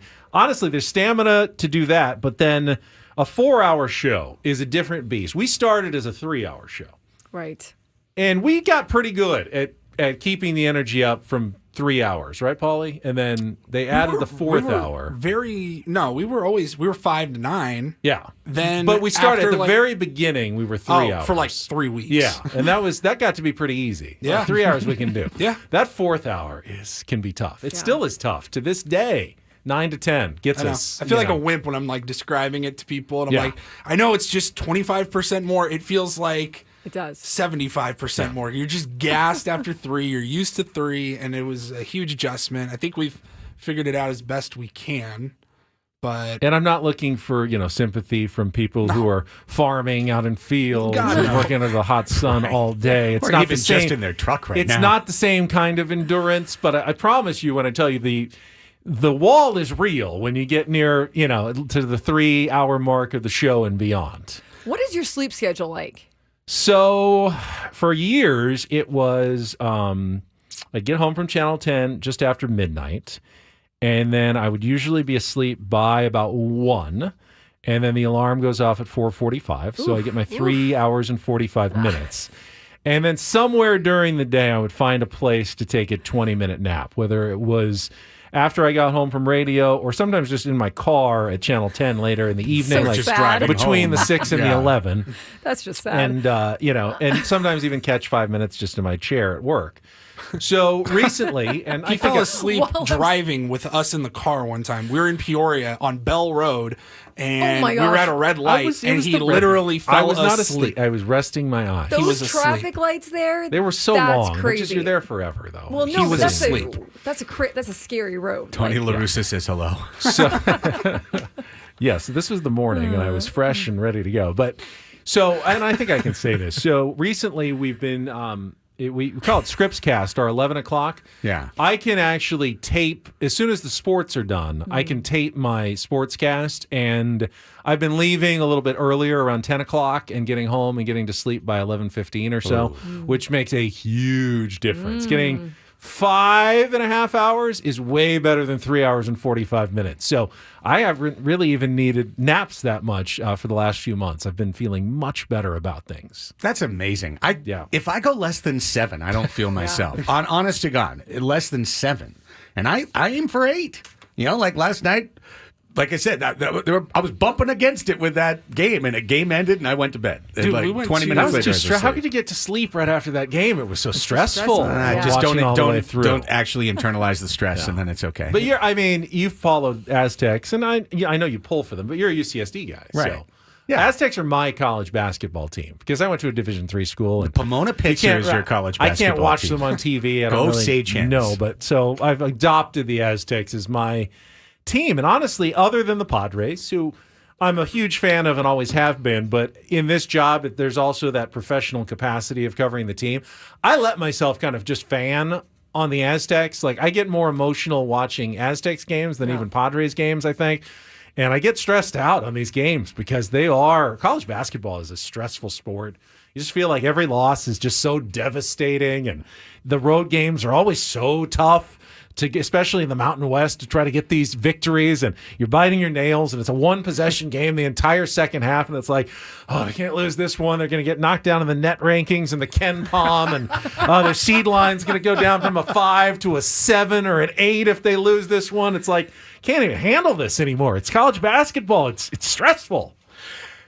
Yeah, let it all sail by, man. Like, these kids are going to graduate soon or just move on in a transfer portal, and the next ones will be in. Coach Dutcher handles it a lot better than you do, He's so Ben. calm over there. Well, he got a little fired up a couple times last night on some of the calls. Not Darko fired up on some of the calls. That was great audio. Okay, so I was really excited to hear you guys play that, because that was the game I chose, obviously, not to watch in order to watch college basketball. I'll tell you that 2 weeks ago, I would have made the opposite decision, and I would have watched the Lakers game. But here we are, and we don't talk about the Lakers on this show. I pointed out that Woodsy and Paul are very angry now. There's a Lakers fan on every show now. With me, with Craig and with Tony Gwynn Jr. Yeah. Every show is now represented by a Lakers fan in a San Diego market. Lakers pulled out a gutty victory. I don't know what Darko had to say there. I didn't watch it really either, but my guess is he probably had a point. I've seen the calls that go the Lakers' way, and he probably has a point. I want to ask Annie, though. I never really talked to you about your fandom. Like, I've known you covering the San Diego teams that you've done professionally, but do you have any personal deep interest in teams as a fan? I really root more for storylines. Okay. I'm more of a storyline person. I've been covering it for so long that it's just, I feel like I had to separate it very early on. But growing up, Chargers fan. I would go to games with my dad and we'd root for the Chargers all day and night. But not anymore. Well, no. Yeah. no. I was too. Neither of us, no. Obviously. Yeah, exactly. But I feel like once you flip that switch, for me, it was like, okay, but I do root for good storylines, and there definitely are players that leave more of a mark with me where I'm like, man, I hope this guy goes out, Yeah, you cheer for individual job. people more than necessarily collectives of teams. Exactly. And I actually think the Aztecs basketball kind of replaced the Chargers. Mm-hmm. For me, a little bit. For you, yeah. It's weird. You think, well, Aztecs football. It's like, I can't watch Aztecs football. I hope Sean Lewis makes it more watchable, but I just couldn't watch the product. But Aztecs basketball is a fantastic product and entertaining, and it's been much more satisfying to be an Aztecs basketball fan than it ever was to be a Chargers football fan. And I've actually gotten more satisfaction being a Chargers hater than I ever got being a Chargers fan. They come through for you I was just going to say. regularly. So on satisfaction percentage alone. Oh, my God. It's so much higher cheering against that team. I love it's easy to be excited for SJSU basketball or It is. Any college basketball really, because these guys work so hard. They run such good programs. And then you get those storylines too of some of these kids who have had to persevere, get past certain things. It's easy to be excited for the kids. And I know there's such a seedy underbelly to all college athletics, especially college basketball, and even Steve Fisher, who is like the nicest man on the planet, couldn't escape it at Michigan. That's how pervasive the underbelly of college sports is. But if you really want to look at all of the coaches out there, to get Fisher and Dutcher as the two in San Diego that you can actually feel good about, two guys who are trying to do things the right way and care about their players as people, as students, whatever, try to put together a culture, a winning attitude the right way.